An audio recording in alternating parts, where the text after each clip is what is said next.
And I guess there's some analogies to these things in AI. You start with some simple things and somehow it just figures stuff out in its environment over time, and much better than if you actually tried to model it in Prologue or something like that.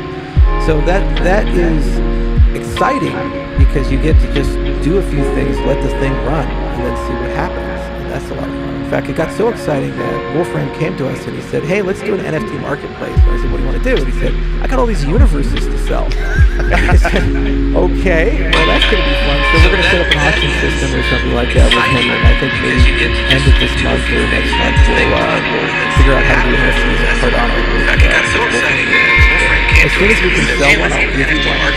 And we can all just claim that we're living in this universe to sell. I don't know how much money I have, but I'm going to give everything I have to get Rule 30, which is one of his universes that he's created. One of the first ones where he discovered some interesting complexities. I think Rule 30 is turning complete, or is that 45? I can't remember which one. You know your stuff. Yeah. Actually, I'm not sure if they proved anything about Rule 30 in terms of whether it's turned complete or not. Okay. But there's fun competitions on it, which is trying to predict something about Rule 30, about the way it evolves. And so far, nobody's been able to do it. Just like looking at the middle column, try to predict as the system evolves, say anything like conclusive about the future of the system as it evolves. It's fascinating. It's both beautiful that simple rules can create that kind of complexity, and it's also sad that we can't like make perfect sense of it, like perfectly predict the future. Even though it's all simple and deterministic, we can't say something conclusive about like when the thing will end. When will this little cellular automata like evolve in a certain way, and then nuclear weapons will be invented and they blow each other up, and then it'll just be this empty 1D cellular automata. Well, doesn't that make it fun though? Yeah, it's fun, but when you're trying to create, and we'll talk about something that operates the economy and the way humans transact and cooperate and fall in love and work together, then you'd like to be a little bit more formal, try to say something conclusive. If this entire universe is just cellular automata, then being conclusive is kind of hopeless, generally speaking. And the hope is, I guess, that there will be pockets within the cellular automata where you could be predictive, where you can formally show that something is true, and then you can rely on that, you'll be resilient and all those kinds of things, even though the rest of the thing is a giant mess that's unpredictable. Didn't they call that Laplace's demon? Yes. Well, I wonder what the demon's up to these days. Okay, thank you for entertaining me with that. But sticking on philosophy, you've also mentioned, among others, that Bertrand Russell and Saul Kripke are two of your favorite philosophers. Maybe you can comment on what ideas of theirs you find insightful, and also what to you is the difference, because you're both an engineer and a thinker. So what to you is the difference between philosophy and computer science? There's both a deeply human element to both Russell and Saul, and then there's this, of course, amazing work that they did in the late 19th and 20th century. And you can't really talk about Russell or Saul without also mentioning Wittgenstein and Tarski. Because when you actually look at these guys and you put them together, what they were attempting to do was increase the level of precision we had in analyzing both formal languages and also language in general. And so Wittgenstein makes no sense at all to me. So there's amazing people out there that somehow can parse that, but he doesn't make sense to himself either. I think you're right about that. However, Kripke has Kripkenstein. He has his whole building on that, right? And he built a whole hierarchy. And at least there I have modal logic, and I have the little boxes, and I have the diamonds, and I can do a computation, and I can kind of reason about things that people are saying. But really it was all just about precision and the nature of truth, precision and the nature of necessity and possibility. And the magic of these statements is that you can then start getting a better understanding of basically how far a formal language can take you. And so that's the work of it. David Hilbert also did the same thing. And Russell, he got his career started working with Alfred North Whitehead. He was a logician, and there was this whole desire in late 19th century mathematics to formalize mathematics in a completely new and better way. And they started with geometry, and Hilbert's geometry was like a complete system, though recently we've discovered there's a few holes in that. But for the most part, it was complete, and the axioms are independent and they're consistent. And they said, oh, well, now we can do this for all of mathematics. And Russell and Whitehead wrote this huge set of books, like 2 big books, Principia Mathematica, 1,000 pages, and the conclusion is 1 + 1 = 2. So they linked set theory and arithmetic and logic all in these beautiful ways.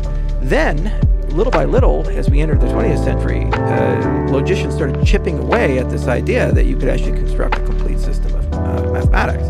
First with Gödel, and then later with the work of Turing and Church and others. They said, oh, you're not complete, you're not decidable. And so suddenly, Russell was left in this really bad position where his early life's work was basically forgotten.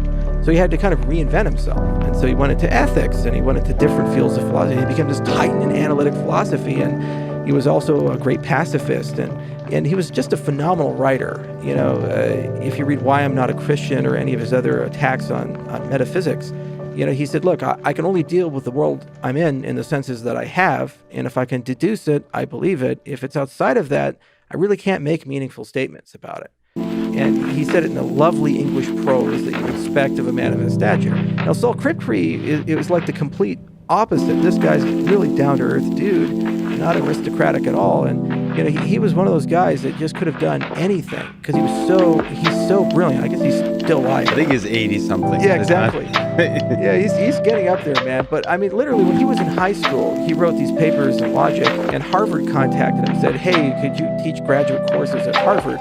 And he said, no, I really would like to finish high school first before I go and teach grad school at Harvard. And so this is just one of those guys that you can see through his work that he can think deeply about anything. It's like the Galois of philosophy. And he chose to try to clean up a lot of the messes that Tarski and others could resolve. He said, let's really get serious about the nature of truth. Let's really try to resolve paradoxes. Let's really try to build things in such a way that the work that we leave behind can actually be built upon, and it's not thrown away every 50 years or 100 years. And it was the same for Tarski. He comes in, he says, we mathematicians love this concept of truth, but yet we've never really created a nice rigorous definition that doesn't have paradoxes embedded inside of it. So he had to invent meta languages and object languages, all these notions and so forth. So I really like those 4 if you think about them, and there's a lot of great lessons. And where it's relevant today is, you have human beings, you have computers, and they're trying to understand each other. And computers live in the formal world, and human beings live in the natural language world. And those bridges between those two are still not completely clear. And so a lot of the work that these guys were doing in the 20th century, 19th century had nothing at all to do with that, but gives you hope that perhaps a bridge can exist between those two worlds. And maybe there are some nice tools for that bridge to be built upon. And maybe that in some way will allow computers to better understand us. I mean, they've even created languages, natural spoken languages that are completely ambiguity-free, like Lojban and things like that. What? Yeah, right? Wait, Lojban, Lojban. It's based on a language called Loglan, and it's a spoken language that's equivalent to first-order predicate calculus. Oh, interesting. So no ambiguities. It's logically consistent. Yeah, Lojban. But can you still have fun in it? Like, you can get. Can you write poetry or what? Yeah, there's people who actually write poetry in Lojban. I'm gonna switch to that. Yeah, start tweeting in it. Yeah, there you go. So there's a lot there, and they're just fun to study and think about. And unfortunately, if you go down that rabbit hole, you'll spend way too much time, and there's diminishing returns. Now, the second question you asked was one on theoretical computer science to, I guess, engineering. Philosophy. No. Philosophy. So first step, you said humans and computers. Right. So theoretical computer science is theory of the computer, and philosophy is the theory of the human.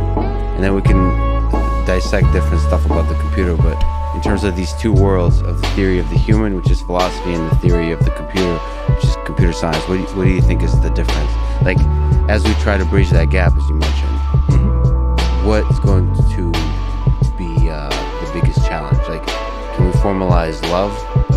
Can we formalize music, art, poetry, all that kind of stuff? Or is that a human nonsense that we need to get rid of? No, I don't think it's human nonsense at all. I mean, there's even attempts to create algorithmically generated music, and the question is love just strictly a chemical phenomena, or is there something like metaphysical about it, or transcendent of some sort of formal system? I mean, computer science is just saying, hey, we have this notion of computing. We have this brain that we've constructed, this formal system that we've built, and given that we have it, what can we do with it? And so some people worry about the roots of the tree of knowledge, the great Yggdrasil of computer science. They worry about the roots and say, how far can we grow them, and let's keep adding these new models of computation. And other people worry about the trunk of the tree, and some people worry about the leaves of the tree. And the more advanced the field gets, the closer and closer it gets to the people who constructed it, us. We have better image processing, we have better ways of handling speech to text, and we have better ways of computers kind of understanding the intent of what a human being is saying. And then the question is, well, how will a computer understand love or poetry or music? Well, it'll understand it the same way we understand it. You have to get a computer to grow up to a point where it can learn the way we learn, or as close to it as possible. Then you just expose it to the things that we were exposed with, and then at some point the computer will start creating things. So the question is, well, how do you quantify creativity? And I have no clue about that. But you make it into an NFT and see how much it sells for. That's one way. Yeah. But basically, yeah, there's so much of it is subjective, and that's a fascinating whole area that I'm fascinated with, is human-robot interaction, is how do we create compelling experiences that are subjectively compelling, whether it's art or just two humans talking or two humans interacting in some kind of way, to maximize the richness of the subjective experience. And I think that could be an optimization problem that could be solved. We're solving it all the time. Right. Human civilization is constantly trying to impress each other. When we're younger, trying to get laid. Right. Whatever, fall in love, impress your boss at work by all the awesome stuff you do. We're trying to optimize that problem. That's purely, for the most part, is subjective. Right. Did you ever watch Blade Runner 2049? Yes. Yeah. Did you remember the whole relationship between Joy and Kay? Yeah. And did she really love him, the hologram, or not? Was it like fake love or real love? Fake it till you make it is my view on love. No comment from Charles. So let's go to the difference between theoretical computer science and software engineering. Or I don't know if you draw a distinction, but if we look into this computer world now, is there a difference between theory, things you can say formally, and the pragmatic implementation of that theory into actual systems that people use? Yeah. Which I guess we'll call software engineering. So, the engineer, they're obsessed with the domain of, well, what do you want to accomplish and who are you accomplishing it for? So they live in the world of people, if they're good engineers. And they say, okay, what's the experience? How are we going to use this? Why are we going to use this? What's the commercial application? What's the non-commercial application? And you collect all these business requirements. And once you've done all of that, the better job you do, the more self-evident it is of how do we apply the toys and tools of computer science and other such things to actually resolve that. And the point of theoretical computer science from the software engineering domain is it can tell you kind of where your guardrails are. It won't make perfect programs, and there's no such thing as that, but rather it can give you a good notion and sense that your program has some desirable properties. Like you can prove that it can terminate if you're dealing with total programs, or maybe you can prove you'll never have a buffer overflow, or it won't divide by zero somewhere or something like that. Some event won't occur that'll cause a catastrophic failure in your system. But there's always this combinatorial explosion between what you can test and think about and what you can actually code. So the stuff on the left-hand side lives in a different cardinality, a different universe. There's something significantly larger there. And the tools on the right-hand side, we have property-based testing and these SAT solvers. We have all this great stuff here in formal methods land and computer science theory land, but there's only a small subset of things that they actually give you good answers about.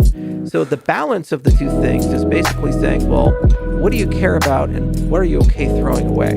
That's the art of engineering and building these types of things. So, cryptocurrencies, we deal with these complex distributed systems that have cryptography and game theory and Byzantine actors. So the balance there is saying, okay, what can't fail in that system?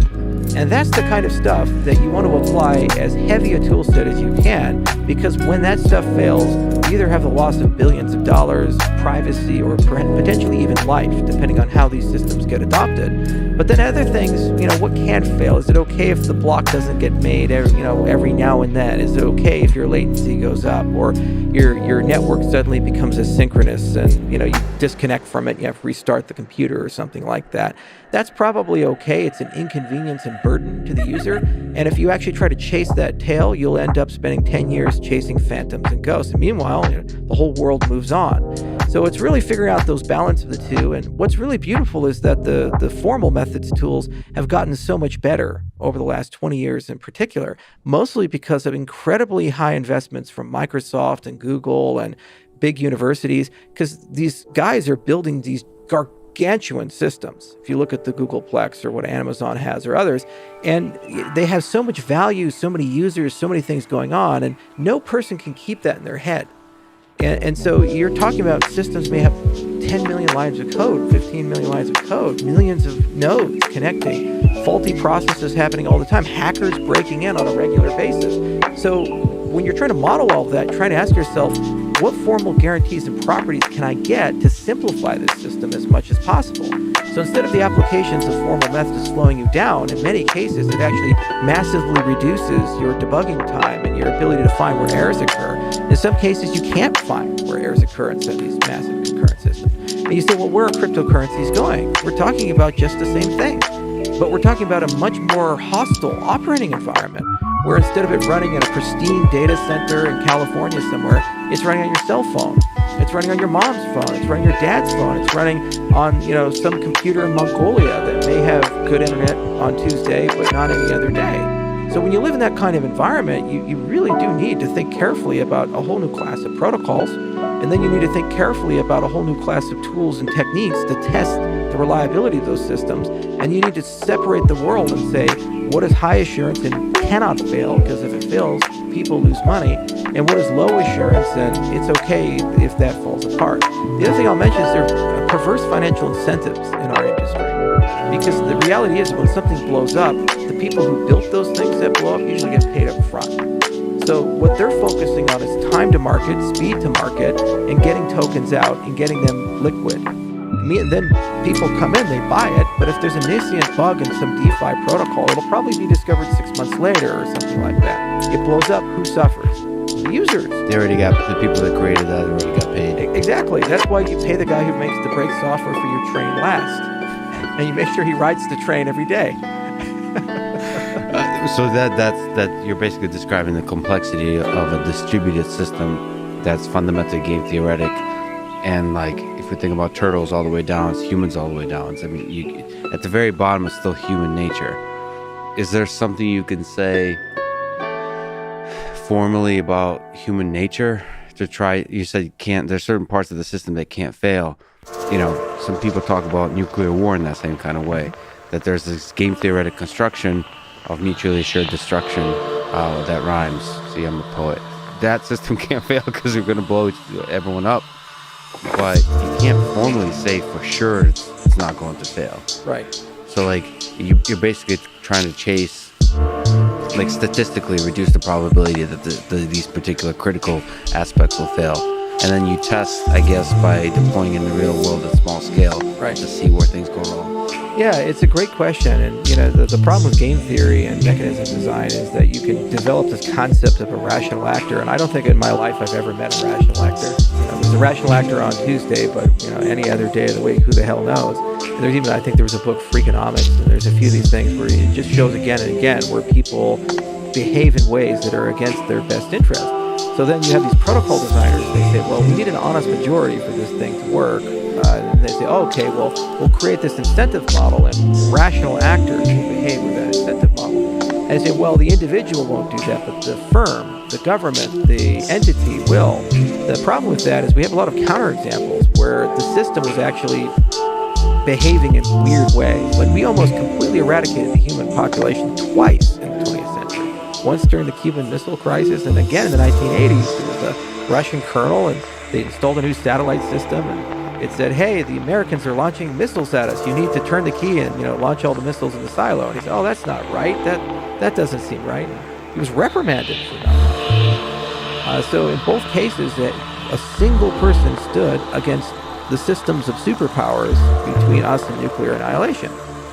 So in general, we're really bad at building these types of things. So what you look for instead is, say, can the system be self-correcting? It's not about avoiding a problem. It's more about, can the problem be resolved? And that's how nature engineers things. It gives you an immune system. It gives you the ability to heal. If a rainforest has a fire or some catastrophic event, the ecosystem will find a way to patch things up. So it's a better question of how do you align the incentives over the long term of a system where all the actors within this system, when an event occurs that disrupts it, have an incentive to push it back into a healthy, productive, useful state, which is going back kind of to that complexity theory stuff that we began with, and a little bit about, how do you handle modern economics? Like, for example, we knew this coming into the COVID crisis that there would be catastrophic economic disruption throughout the entire world. In the developed world, it was print lots of money and hope to God it works. In the developing world is try not to starve to death. Over 100 million people were pushed into acute starvation, so acute hunger. It's a terrible situation. But every economist knew we were going into that. So the question is, how do you restart the system? How do you realign the system and so forth, and make sure that it doesn't collapse at some point? So it's an imperfect, inexact science, and that's actually one of the things that makes our industry so much fun, is that these are kind of like micro experiments for the macro. In years past, you never got a chance to experiment with monetary policy. I mean, it's like every 20 years, 30 years, you have some conference, usually in a cool island like Jamaica, and be like, okay, let's go talk about monetary policy and like amend the Bretton Woods Agreement. And these would be nation states, invitation only. And now you have over 8,000 cryptocurrencies floating around, all with their own monetary policy and their rules, and it's very Darwinian. A lot are dying, some are succeeding. Anomalies happen like Dogecoin, and you say, God, is this temporary? Is this permanent? Why doesn't this horrible thing die? And then other things you think would be absolutely successful and just take off and be in the top 10 don't really get as much traction. Like Algorand is a great example of that. I mean, Silvio, he's an incredibly bright guy. Every time I go to MIT, we have dinner, and his work is legendary, and it's just beautiful and elegant. And he literally has all the people. He went and hired Tal Robin, and she got at IBM Research, and Craig Gentry, the guy who did homomorphic encryption under Dan Bonet's there. There's all these amazing people on that team, and they have money and the VCs. So you'd say, okay, that's a contender. Mm-hmm. But if you look at market adoption, Ethereum Classic sometimes is above it, mm-hmm. and other things are above it. So then there's this weird Darwinian evolution-produced Dogecoin organism that's just like stomping all around. Evolution doesn't make sense. Exactly, but maybe we're the problem, not evolution. Because the market's the market, and you can scream and cry and pout and stamp your foot and say this makes no sense, but that's the way the world works. There's plenty of mountain climbers that didn't want gravity to apply to them, and it's the same situation here. There's plenty of people in these marketplaces that had the best of intentions, the best team, the best technology, and for whatever reason they didn't get that adoption. So the question isn't the local, it should be the long term, and will the system over time converge to a state that actually is useful and meaningful to society and actually solve problems for it? And that's what we try to figure out is, how do we perturb these things in a way to kind of push them in that direction? So before we go into this fascinating Darwinian evolution of cryptocurrencies, let me ask you sort of a basic programming question. There's a fascinating aspect to your work with Cardano that you use Haskell as to build the infrastructure. But even stepping back more, looking at this landscape, another place where Darwinian evolution operates, looking at this landscape of programming languages. You as an engineer, you as a philosopher, both, what programming languages do you think are interesting? And more practically, what programming languages, if you were to advise like students today, should they learn? Yeah, so there's the pedagogy of learning how to program and to express the theory of computer science. Like you have to learn how to write algorithms, you have to learn what data structures are, you have to be able to do analysis of these things. And that probably I think the debate is over Python is probably the best language, or JavaScript to get started with, because they're very useful. The libraries are amazing. There's just tons of online materials. Even MIT is now teaching their introduction to computer science in Python. And they used to do Lisp. I mean, these guys were hardcore. I still love Lisp. Oh man, it's great. These are your father's parentheses. They're elegant weapons from time long ago. But that's a great starting point. And it's not about falling in love with the language. It's just falling in love with computing. It's about falling in love with having a dialogue with the computer and thinking about, well, how would I solve that? How would I interact with that? What does this need to look like? Functional programming is what we've chosen to use for Cardano, mostly because we're living in the academic world. We've written 105 papers, and the problem is you have to translate that work into code. And the gap between an imperative language like a C++ or C and these academic rigorous papers is extremely large. And so there's going to be a lot of semantical ambiguity between those two. And what I mean by that is that you might end up implementing a wrong thing. You might think that what you built is the paper, but the computer's not going to tell you that because the paper's written in prose, maybe typed up in LaTeX or something. But there's no proof chain, evidence chain that you can show that there's no ambiguity. When you look at a functional language, you're a little closer to math. And so as a consequence, the translation of the papers that we spent so damn long writing proofs about and so forth to code is much smaller. Now the downside is these functional languages tend to be a bit more academic, and they tend to have not necessarily the best Windows support, and the libraries aren't so good, and also they tend to be a little slower when compared as a whole on average to languages like C, for example. So it's really a question of, okay, what are you designing for version 1? Are you designing for performance, and are you designing for developer accessibility, or are you designing for correctness, and are you designing for a high fidelity representation of the protocol? Okay, so Haskell was chosen as kind of the version 1 because we knew that the kinds of people who think about that are also the kinds of people that would have an easy time reading a paper like Ouroboros and working their way through all of it. And they would do a pretty good job writing a formal specification and then translating that into running code. Then once you have that, you have a blueprint that you can actually reason about and maintain. And if you really wanted to, you could then turn that into a Rust code base or into a Java code base. Going the other way around would be kind of pointless and counterproductive. The other side of it is that Haskell code or functional code tends to be significantly more concise. And I actually have a real-life example of that. So if you take a look at Mantis, we implemented a full Ethereum node in Scala. It's only about 14 to 15,000 lines of code. And you compare that with like C++ Bitcoin, I think that's 120, 150,000 lines of code. So it's almost 10 times smaller. And so less code, less to read. And you tend to read code significantly more than you would write code. So it's always an advantage for maintenance, understandability, documentation, and other sorts of things when you have more concise code bases. And also it's a lot easier for you to apply stronger tools to a functional code base, like static analysis or property-based testing or these types of things than an imperative code base. But the thing is, it's almost like a religion. It's like saying, or language. It's like saying what's French versus Russian versus English. Everybody has their adherence to this. Oh, they have the best poetry here. Or Russian. Yeah, there you go. Always. Everybody has their favorite tools, their favorite languages. But it just comes down to what problems are you trying to solve? What problem domain do you live at? If you're inventing new protocols based on science, you're going to take the time to write a paper, go through the peer review process, as you've done personally. You know how hard it can be to get into a conference and go through that and get your ass kicked.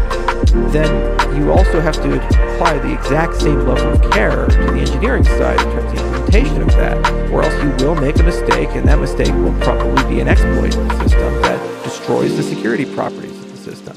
So we really had no choice but to go to some notion of functional. The question was, what's the Goldilocks language? Do you use a hybrid language like Scala and F# or Clojure, where you still have some connection to understandable things like .NET or the JVM? Or do you go to an overly academic language like Idris or Agda or Isabelle? And there you can really dial up the correctness and write all kinds of crazy proofs. But by the way, it's like the 7 people who write your code, they go on vacation a lot and they'll never get anything done. So Haskell kind of felt like a nice middle ground between those two, where we needed to pull into the left, we could. If you wanted to pull into the right, you could as well. That said, it's really amazing to see what the hybrid languages have done. If I was a new student in computer science and I said learn any language to grow your career from, Scala 3 is probably the language to go with. Yeah, it's great because it's like, you want it to be like Java, it's Java. And it looks kind of like a Java program. You want it to be like Python and scripted, and you use a REPL, you can do that. You want to go hardcore dependent object types and do like weird proofs and stuff in the functional, you do all that. You have access to all of these things, and Martin Odersky is a brilliant guy. He's done some phenomenal work, basically, because he was one of the guys who created the JVM, and he's worked on compilers for over 20 years. He did a lot of really hardcore work on trying to build a concise, nice modern language that does a little bit of everything. And it's got great applications in data science and AI. And it's also heavily used in modern companies. Like Netflix uses Scala for all of their microservice architecture. Yeah, so that's a great language. And it's easy to pick up, and it's easy to hire people into it. You just find these Eastern European guys who were Java programmers for 10 years, 15 years. They got tired of making $20 an hour, so they picked up Scala so they can make $35 an hour. And they're really good at it, And that's a great gateway drug because, you have like Quick Check and Haskell, you have Scala Check and Scala. You can also do model checking. You can also go and use a TLA spec and make it work with Scala and so forth. So it gets you a little bit of everything. And, you can then move around that entire design space in a beautiful way.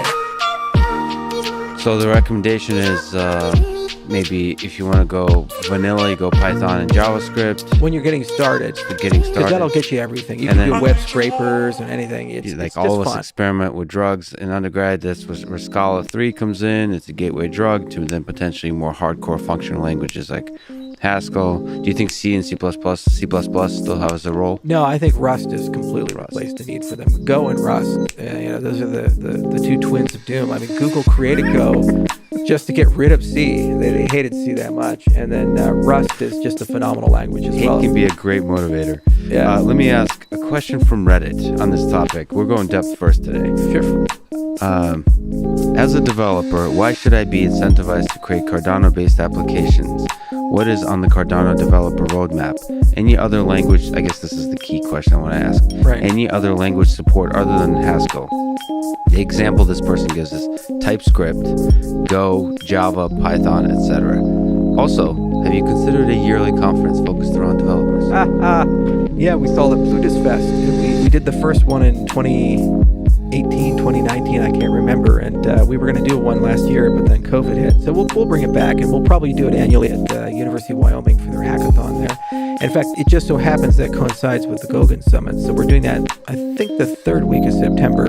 But yeah, it's great to do an annual conference. You can bring a lot of cool people together, and you can do hackathons and awards and so forth. But to the question in particular, Plutus is like any other language. Plutus Core, you can compile things into it. So it's entirely possible to write a Scala to Plutus Core compiler or a TypeScript compiler or something like that. But, I'm a big believer of separation of concerns. And we don't live in a single chain model anymore. So, you have a situation where you probably want to have different execution environments in different chains.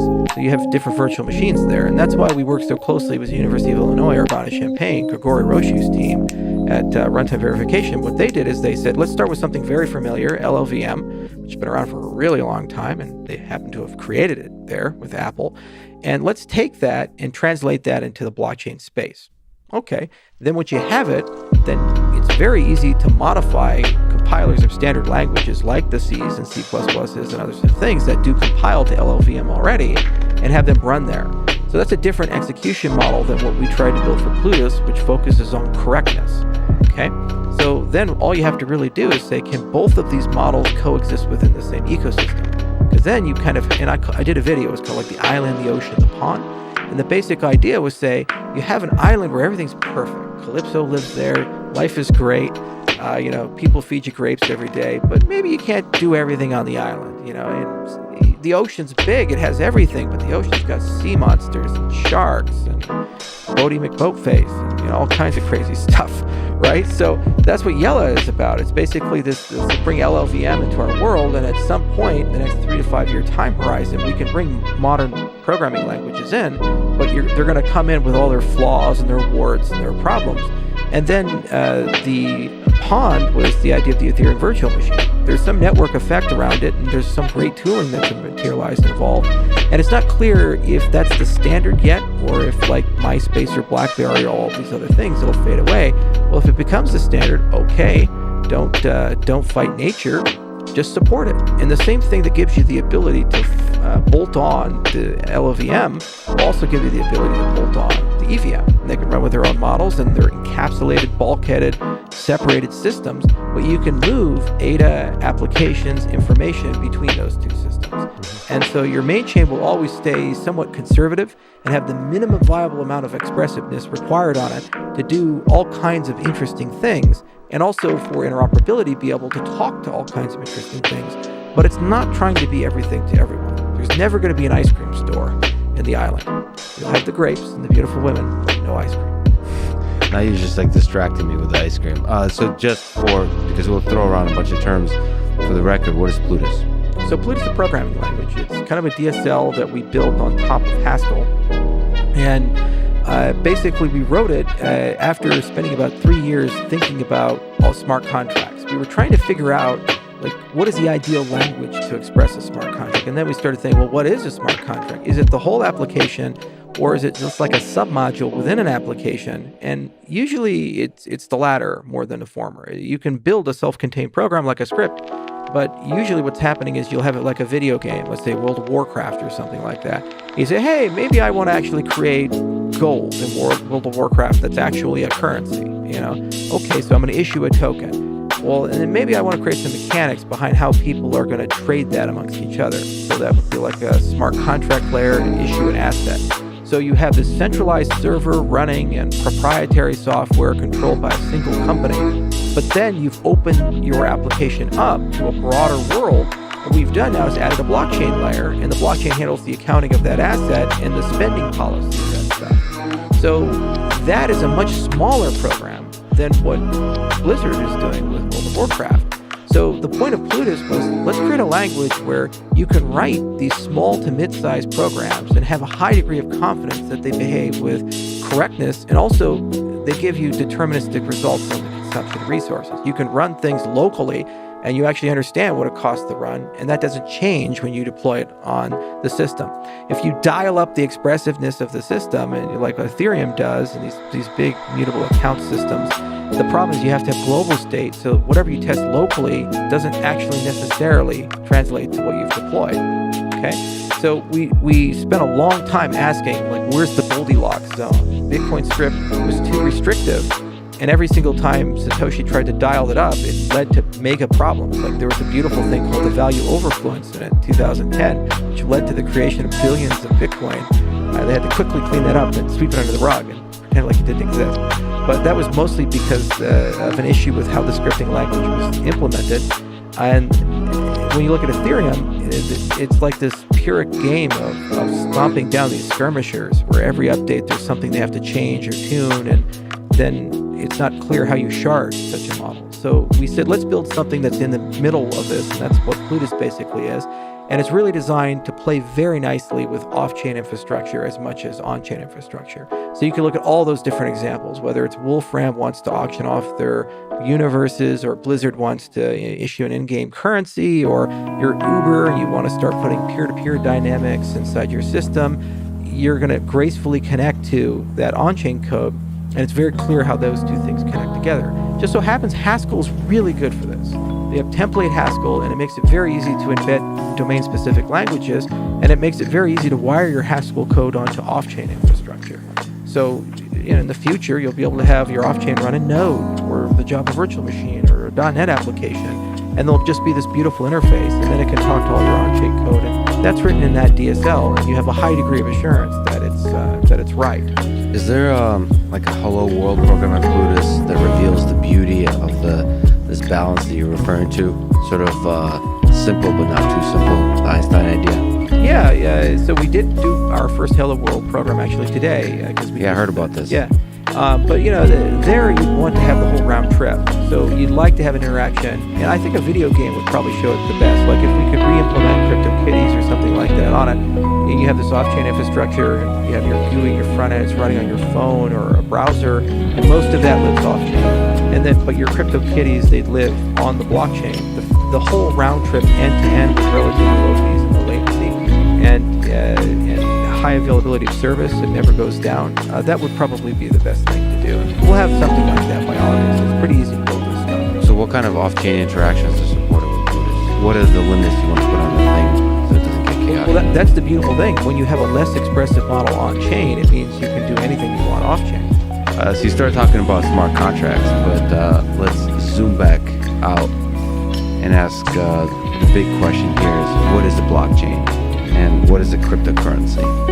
So a blockchain is just a ledger, and really it has three nice properties. You're time-stamped, you're immutable, and auditable, either in a global sense. And so there's all kinds of things mankind has invented where it's really important that when you put some information down, it doesn't change and other people can see it, and that you know when it was put down. For example, a property ledger. So when you buy land or you have rights associated with land, like mineral rights or water rights or these things, you'd like to transitively see how does it go from Alice to Bob to Charlie to Jim and so forth, and what was the state of these things as they were transitioning. So how much did they pay, when did it occur, et cetera, the metadata that follows that.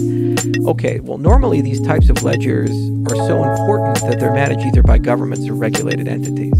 And the issues are that while they can be efficient, they're generally brittle to political manipulation and they're brittle to geopolitical events. For example, when Syria fell apart, the very first thing ISIS did is they started saying, hey, the ownership of the land is going to fundamentally change. We've decided that, this guy over here now owns all these things. And then when peace comes, like, how do you unwind all of that, put it all back together? So the power of a blockchain is that it gives you a transnational way of sorting all these details out, putting it all together in a place that that even if it's inconvenient to a very powerful actor, that it will still stay preserved. This is an asymmetry we haven't had as a society. Usually kings and empires, they have the ability to decide what's true. And then suddenly you have this asymmetrical thing that is above them, kind of like a synthetic laws of physics. And once something goes in there, that that's there. Okay, so that's the first part of it. The second part of it is that it's auditable, meaning that instead of saying only the high cleric or the president or some very special club of people get to see what's going on, suddenly now all the people can actually see who owns what where. Like, imagine a tax system where the ProPublica just leaked the taxes of all these different billionaires and said, well, how much they make and how much they pay. Well, imagine a tax system where that's just done by default, or other social systems where this type of information is put in by default. So it's tremendously useful, this type of structure and all kinds of things, medical records, supply chains. Just a good thought experiment is I travel a lot. I've been to 52 countries in the last 5 years. Imagine if I got sick in Zimbabwe, I get hit by a car or something and I'm unconscious, and a Zimbabwean doctor calls my doctor in Colorado and says, hey, I need all of Charles's medical records. He's unconscious right now, but I need it to treat him because he's quite ill. They'd say, who is this person in Zimbabwe? Why, I don't know you. I can't give you his records. I need his consent. Oh, no, he's unconscious in the hospital. I can't do it.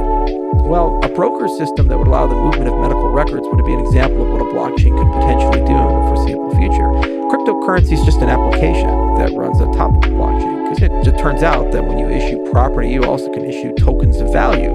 And then you could have a monetary policy. It could be inflationary or deflationary, demurrage, where it decays over time or whatever have you. And the very same mechanics that would ensure your property records are secure, your medical record access is secure, could also be applied for the ownership of the cryptocurrency. And again, you can either be completely transparent and everybody can see what everybody owns, and that's what Bitcoin does, or you can be as opaque as you seek to be. That's what Zcash basically attempts to do. It says, hey, let's keep these things as private as possible. But they have relatively the same mechanics in terms of those properties of auditability and timestamping and immutability. Things won't be reversed. That people aren't going to manipulate the timestamps, and you can audit at least enough to know that the ownership is right. But the way, if you think about physics and the universe has figured out a way to update the ledger of physics in a way where like a lot of people can be updating it and it stays consistent. Is there something you can say about the task of updating the ledger when a bunch of people are trying to do it, or a bunch of entities are trying to do it? Well, yeah, that's the whole point of a consensus algorithm. So whatever ledger you're running, there has to be some mechanism to decide who's in charge. And that's what proof of work does and proof of stake does and all these other systems. And you break them down in basically 3 steps. And so we'll use Eve for kind of step number 1. Hi, Eve. How you doing? And we're going to use Wally for step number 2. And I need the monkey. Give me the monkey. What's the monkey's name? Daisy. Daisy the monkey. Okay. I like Daisy. Daisy's a very confused monkey. It's pondering its own mortality. Just right. And so anyway, the first step is all about basically deciding who's in charge for that moment. So blockchain is just a sequence of events. The heart has to beat. The metronome has to click. So somebody has to be in charge. And so generally you have this notion of a resource. So there's some pool of resource out there. And it can be a token, and in that case it's a plutocratic system, and that's what proof of stake does. Or it can be computation, but there can be other resources. But computation is what proof of work does. And so you make so many hashes, and then eventually somebody wins, and that person who wins is now the person who basically gets to decide the order of transactions and put them all together from their perspective in the system. Then once that person wins, they'll make the block, that's step 2, and after it's made, transmit it, and it gets validated and accepted. So actually it's quite fortuitous you have the magnifying glass, because at this stage people are trying to decide, is what I'm looking at correct or not? Now, there are other ways to potentially conceive of this, but this particular model gives you a kind of a way of thinking of all consensus algorithms in one setting. You can be Algorand, you can be a classic BFT protocol, you can be Paxos, you can be Raft, you can be proof of work, you can be proof of stake. It's always the same idea. You have to find someone or some group to be in charge. They'll reach a consensus on order. They have to then do some work, change the state of the system, update it, and then the network has to accept that that's valid. So even if this process works well, this side will say, oh, you created a Bitcoin out of thin air. You're not allowed to do that. So that's rejected. Okay, so there's checks and balances and guards all the way through. There's a meta question of fairness in all of this. Okay, so the proof of work people, they're kind of a cult, and they say that this is the only truth, and everything out here, any other resource is not legitimate or valid. And there's not a lot of evidence to that, but that's what they believe. The proof of stake people, the downside and weakness they have is it's a plutocratic model. The more ownership of the system you have, the more control you have over that system. And it suffers from the same thing the shareholder models suffer from, whereas you may maximize short-term gain over the long-term viability of the system. So a really cool question is, can you build systems that are multi-resource?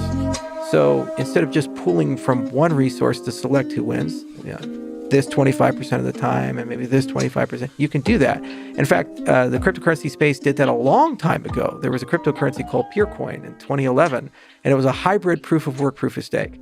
So some of the blocks were made with the token ownership distribution, and some of the blocks were made with proof of work. But you could keep adding. You could put in like, hey, I want hard disk in my thing. You can put permacoin in or something like that. So create incentive for hard drives. And then you could say, oh no, I want to do like a human system, like a proof of merit. Oh my God, now we're up to 4. And you just keep adding. And each of these pools will have different adherents and actors. And then you can actually balance out the whole thing. So as opposed to having one cult, you have many cults. Exactly. And they argue. And the cults argue with each other. And we call that a government. By the way, not all cults are bad. Physics is a cult too. And it's sometimes bad. It's honest, at least. Nature is a cult.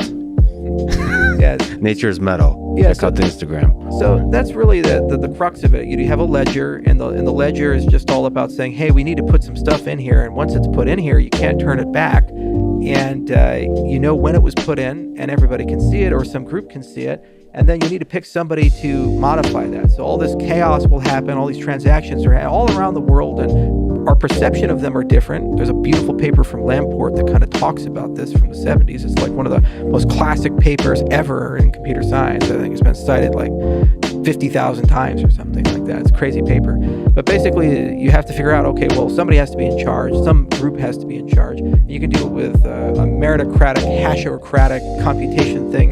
You can say, well, if you have coins, 25% of supply, 25% of the time, on average, you'll be selected to have the right to do this or give it to somebody else. Or you could search for other resources. And they can even be human resources, like some notion of merit or social benefit. Maybe you get a token for that, and you can weight it with these other systems.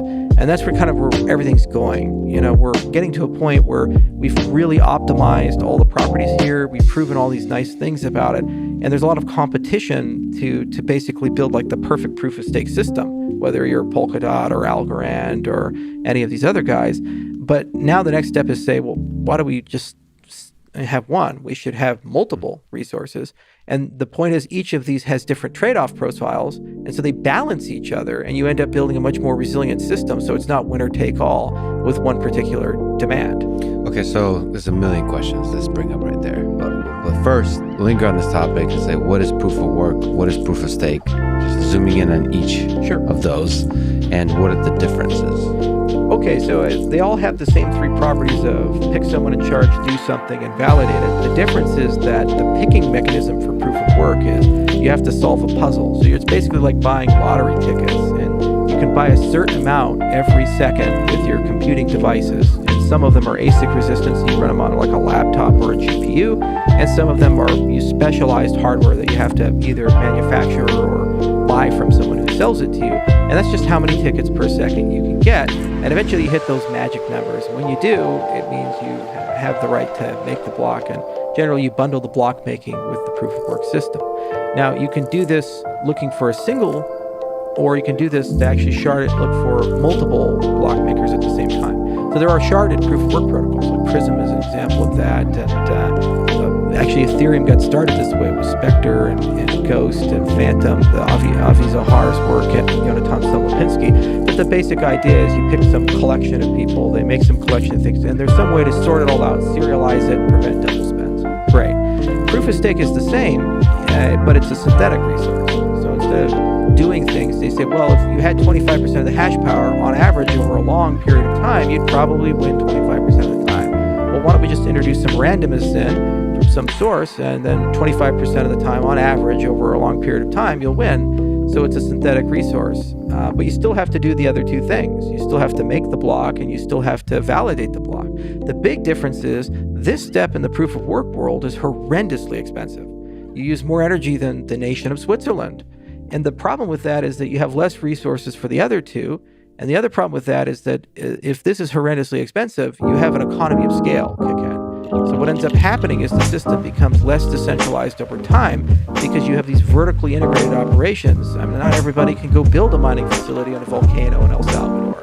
Not everybody can go to Mongolia and set up a 5 gigawatt power plant and a huge data thing. Not everybody has access to the patented ASICs that people produce. Because what if I don't sell it to you and I have the patent on it? Or what if I control the supply chain for these things? So you'll end up having centralization around maybe 10 or 5 major operations, as we've seen historically with proof of work. And that means you end up having like a ruling class of a mining oligarchy in the system. Proof of stake, if you design the parameters correctly, you actually get more decentralized over time, because as the currency goes up in value, the distribution of the currency tends to get more egalitarian. As for example, Bill Gates, when he started Microsoft, he has 64% of the shares. Now he has less than 5% of the shares. So this founder drift over time, as the value goes up, divestment occurs. You have more and more people coming in. That means there's more people who can participate in the consensus. You can even tune economic parameters. And this is what we did with Cardano and Ouroboros. We created this concept of K in the system, and it's just a parameter. And it's like a forcing factor that tends to accumulate a certain amount of stake pools. So you can set it to 200 and then 500 and 1,000 and so forth. But the basic idea is as the price of ADA goes up, you make K larger, and then you end up, in practical terms, having a larger and larger set of actors making blocks that are unique and distinct. And the other good thing is this is a virtual resource instead of a physical resource, which means it's portable by a click of a button. So let's say China says mining is bad, we're going to shut it all down. It looks like they're moving in that direction. You have all these people in WeChat like trying to sell miners or trying to figure out how the hell do I move miners, because they have these huge data centers they've constructed. You can't exactly go and grab a server and take it with you. It's huge. It's a lot of work. And if the government seizes it, well, it's their property now. A virtual resource, you can click a button and redeploy it to a different jurisdiction. So to me, for a virtual asset, it makes a lot more sense to try to tie your security to something endogenous, something within the system, because it's just like the asset. It can move anywhere at a click of a button. And human beings have a much harder time attacking something like that. Well, so people, maybe you could sort of play devil's advocate and say, what is the strength of proof of work system? Because some people would argue that proof of work has, because it's outside the system, it's tied to physical resources, it's more secure. It's less prone to attack by large groups of people. Yeah, that's a great question. And the first question we had was, could proof of stake actually work or not? So the problem was that the engineers kind of led when the science should have led. And so there were all these POS protocols that came out in the early 2010s, like Peercoin was the first, and then NXT and others came out. And there they had suffered from things like the random number generation wasn't good. They had grinding attacks and nothing at stake and all these other things. And there's a lot of beautiful properties with the proof of work from a theoretical sense. We even wrote a paper called GKL, named after the authors Juan Garay, Nico Leonardis, and Agalos Gassis, our chief scientist. It's got 1,100 citations now. It was published in 2015. But basically all it did is just model the blockchain and created some security properties for it. And then it started talking about, well, what does proof of work actually do for you? And it turns out it does a lot. It's an asynchronous system. You can bootstrap from Genesis. So if Eve joins the network and Wally joins the network and Daisy join the network, then you give them some different chains, like 5 or 10 different chains, they can run a calculation and they will always pick the longest chain, the heaviest chain inside the system. That's a great property of proof of work. Until we published Ouroboros Genesis in 2018, you actually needed to solve that in proof of stake with a trusted checkpoint. So some actor had to be observing, watching the whole thing, and creating checkpoints. And then when new people joined in, they would only be able to distinguish between a chain based upon a checkpoint telling them that. So you have to do a lot of really wonky, crazy math to show and create this notion of like density to be able to show that that's possible. But there's a lot of properties of proof of work that were super hard to replicate and emulate in the proof of stake world. Macaulay kind of revolutionized the whole VRF thing. There was a group out of Cornell that talked about better network conditions. They wrote a paper called Sleepy. We did Genesis. We also did the very first provably secure protocol.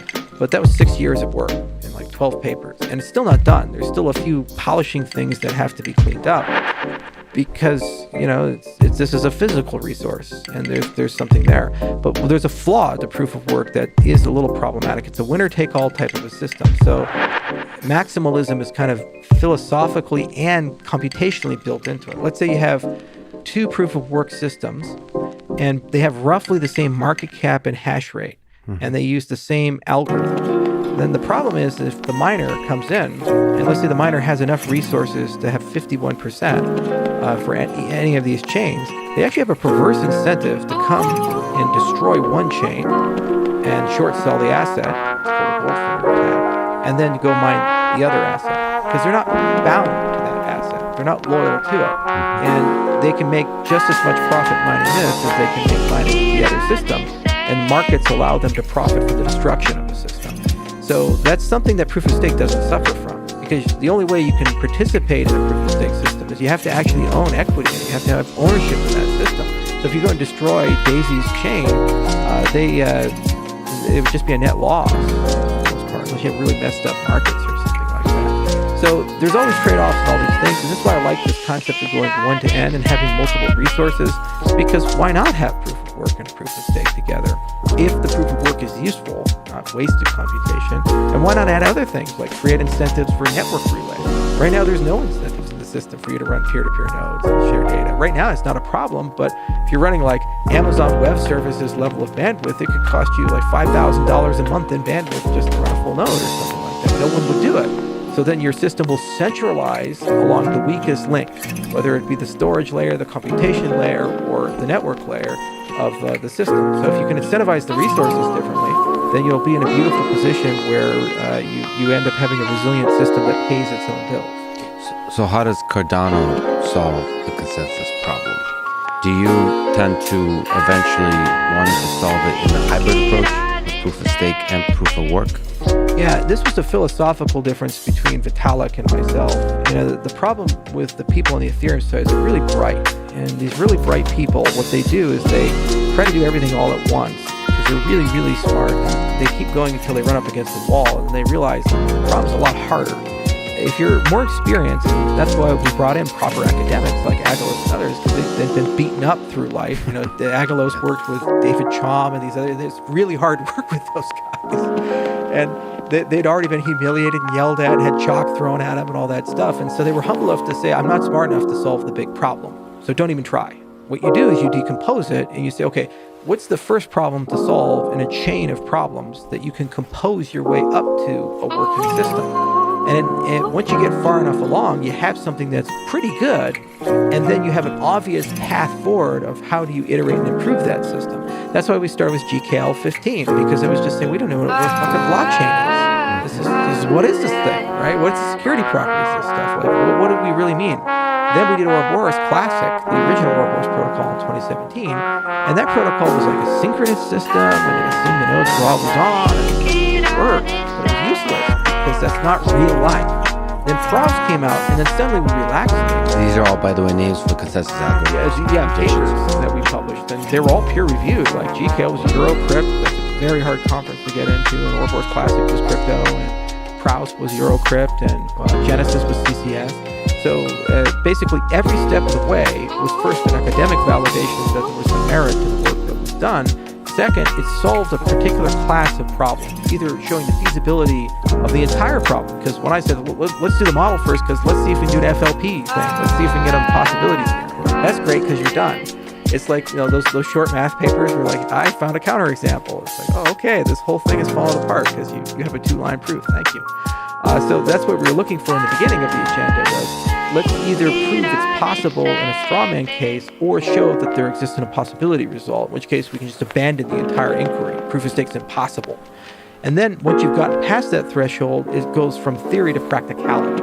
What actual network conditions are you looking at? Are you okay with living with an external clock, or do you want to build time from within? How are you generating random numbers, et cetera, et cetera? And every step of the way, each paper, you're solving one particular class of problems.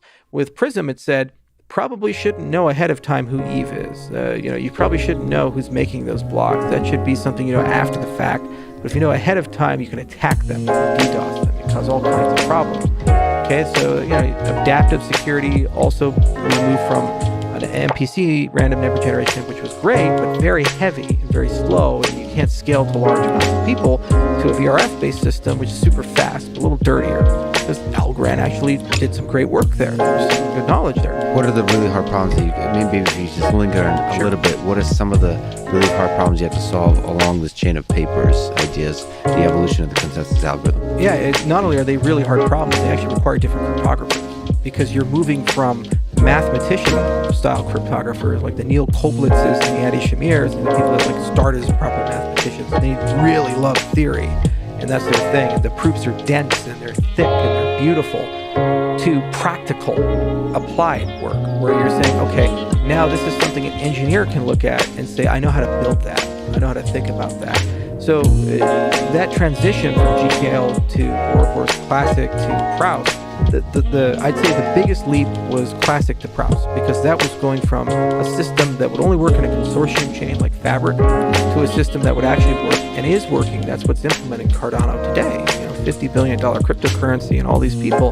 That was a huge leap. But that paper alone wasn't enough. We also had to layer on the economic model, because we said, well, hang on a second here. Not everybody's going to be online all the time to be available to make a block, so you need some notion of delegation. The minute you have notion of delegation, you have these stake pools. What the hell does that mean? And so this is a beautiful kind of interdisciplinary notion that layers computer science and biology together. And minute that complexity starts going up, you start seeing cell specialization.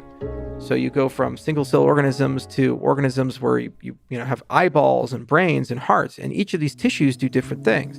Well, analogously, complex distributed systems start getting specialization. You move from the single cell thing, Bitcoin, where everything's a full node, they all have the same rights and responsibilities, a lot of homogeneity in that system, but you're only as good as your weakest link, you're only as capable as whatever the basic cell can do, to a specialized system where you start having these actors in the system that are actually a little different than the other actors. So you introduce this concept of the stake pool. And suddenly now you have this actor where you're probably going to be online 24/7. You're probably going to have extra relay infrastructure. There's a trust relationship where you don't own the ADA, but you have a right to use it for something.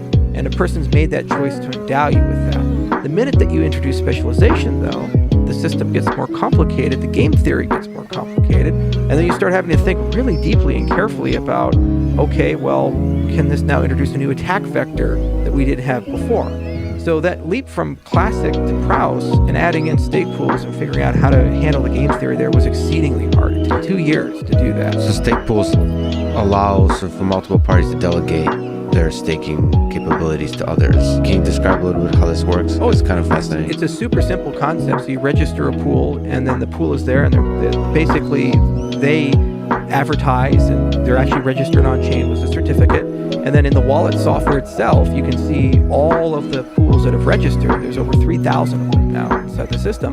And you can click a little tile, and it shows you all the metadata that's in the certificate. And it says, hey, I have my own pool. It's called Rats. I'm king of the rats. So you can see all the stuff that's described there. And pools have an operating fee because they're like a business. And they say, well, if you delegate to me, I'll charge this much. So if you get like $100 in rewards, I'll give you 90 and I'll take 10 or something like that. And then you make your decision. And whichever one you select, you click, delegate, push the button, and then you have now given your staking rights to them until revoked. Okay, so it lives there. And then the stake pool's weight in the system is proportional to the amount of stake that they have delegated to them. And then we have this other limiting factor, K, which says that you get diminishing returns with the more stake you have. So it's kind of like an S function. So you kind of go up and up, and then eventually it caps, and then at some point you get no rewards beyond a certain threshold. So there's an incentive to split pools to different owners after some point. Yeah, and so that's a complex thing, and you have to actually model the game theory out to understand where those parameters should be set. And we didn't know how to do that. So what we did is we bought talent. We went to Oxford. We hired this guy named Elias Kasoupas. He's an algorithmic game theorist. And we said, hey, would you like to do some game theory work in crypto? And he's like, that sounds fun. So he spent a year and a half. We built all these beautiful models, and we kind of figured out what those curves needed to look like. So figure out like the S curve that would result in a nice distribution of responsibility. So not everybody delegates to the king of the rats. Exactly. How does it feel to be royalty, by the way? It's not a very impressive kingdom, but you're nevertheless a king. I'll take it because I think it's the kindest thing people call me in this space. Yeah, people love you. So, okay, so so is that, would you say, a solved problem, the game theory of stake pools? No, it's the starting. And then I was getting back to my original point that you build things in iterations. Every step, if you've done it right, is an invitation for 10 more sexy, fascinating, fun problems. And this is why we have such a great time building labs. We started in Edinburgh. Now we're at Tokyo Tech, University of Wyoming, and Athens, and we're setting up more labs this year.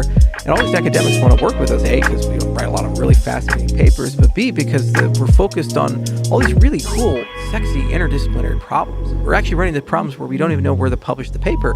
Because you'll have this paper where there's like these PL guys working with crypto guys, working with systems guys, working with economists. And you put it all together and you have this Frankenstein paper monster. And we're like, where do we submit this? Where does this go? Nature. Yeah, there we go. Nature or Quanta or something. I don't know. They'll write a nice. So the sexy problems multiply exponentially. Exactly. And we've now gotten to a point where we're starting to work on refinements to the system rather than fundamental things that are like, if you don't solve it, the system just simply doesn't work. For example, you can run all of this with NTP as your clock server, but you actually can create a notion of time within. We wrote a paper called Chronos for that.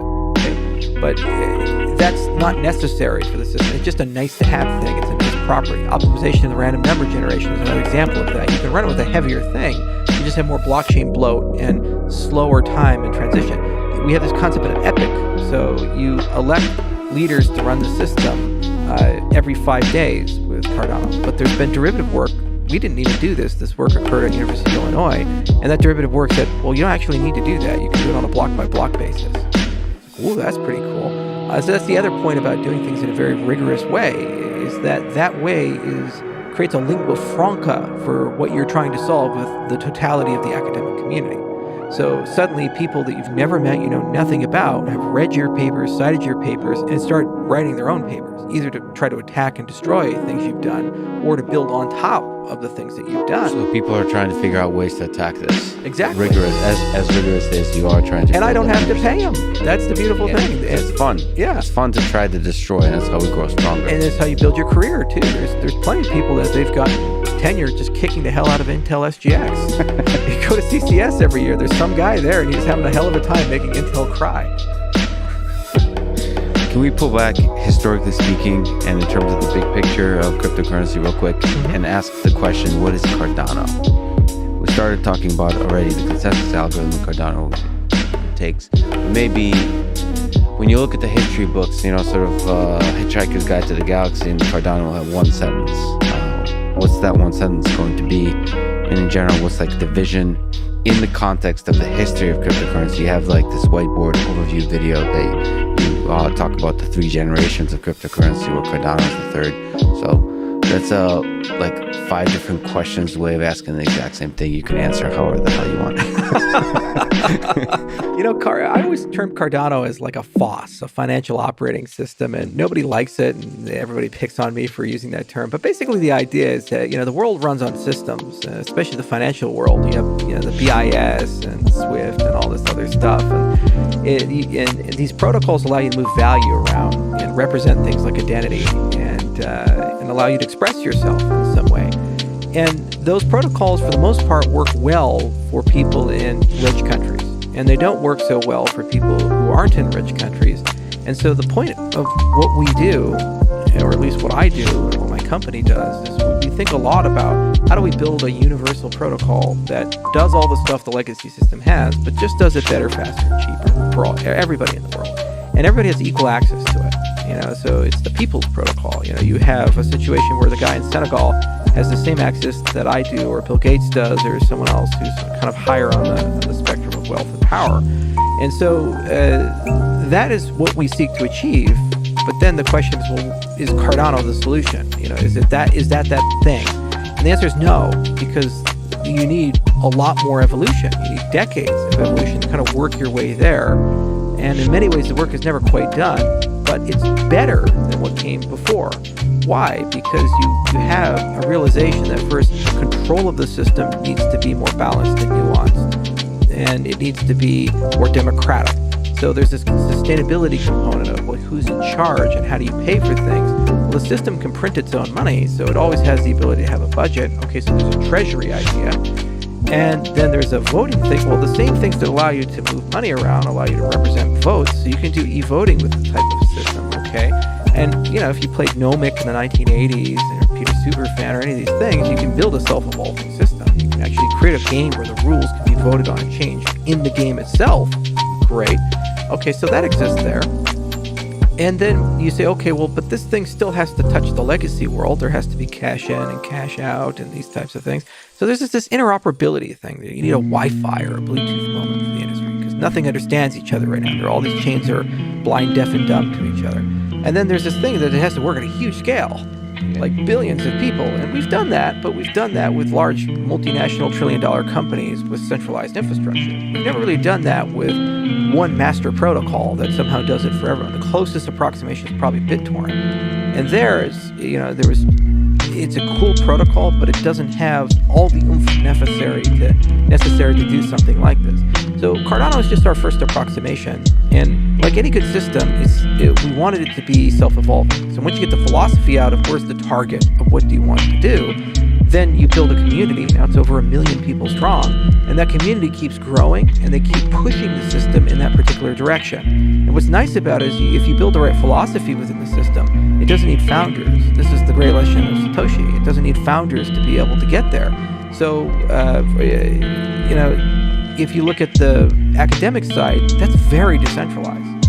We have more than 30 different contributors with 105 papers, and that set keeps growing. Within the next 5 years, it'll probably be 200, 300, 400 different scientists from all across the world, some from Russia and some from India, some from China and some from Japan and America and Africa and South America. And the faces change, the languages change, the cultures change, but the process stays the same. And that is a permanent organ within what we have constructed as a system. And it's the same situation entering marketplaces. Like we entered Ethiopia. What are we doing there? We have 5 million people in Ethiopia. We're getting them digital identity, and we're dragging that digital identity into the system because that's the most fundamental thing of a financial operating system. You need to know who people are in order to be able to do business with them, give them credit, be able to give them economic agency, this sort of thing. But once they're there, they're going to grow up with that system. They're going to deploy applications on that system. They're going to build on that system. They're going to use it every day for getting a loan or payments and so forth.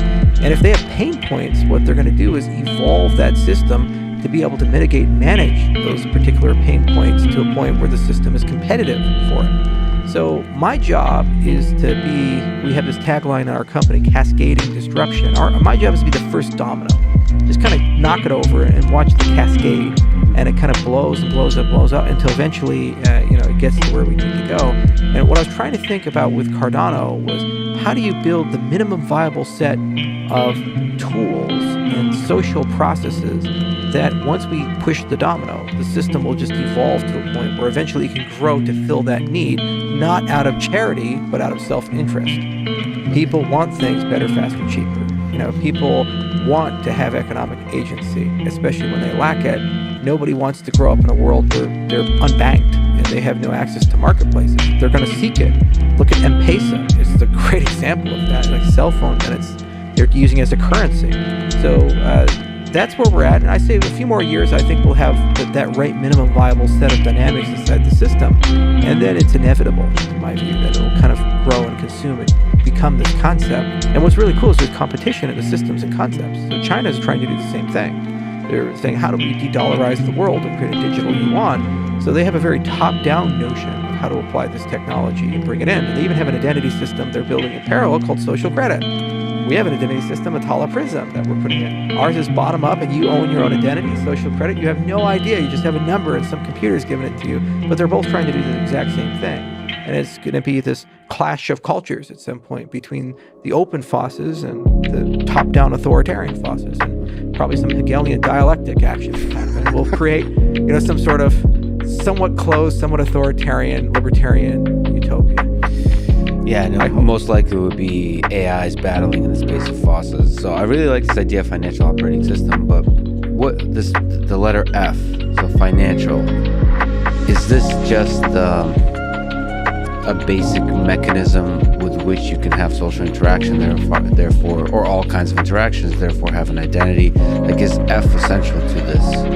Yeah, because that's how people care. You need resources to survive. And, finances is kind of like this field of managing your resources in an intelligent way. And you could call it SoFi too, social finance. The nomenclature hasn't exactly been settled for our industry, and that's fun. But basically the concept is that you have something and you want to be able to store it, transform it, trade it, and use it to survive.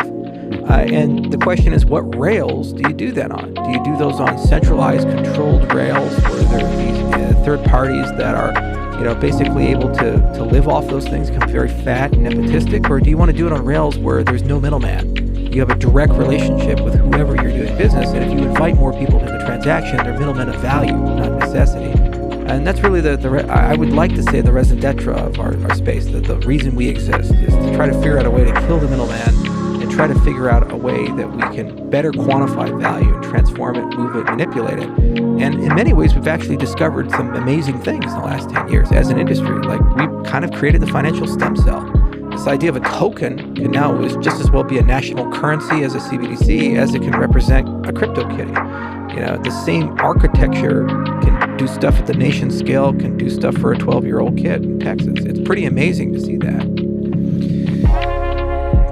But sort of in that whiteboard presentation, you gave these 3 phases, and you're kind of implying that there'll be end phases to this whole evolution. And Cardano is just like the cutting edge.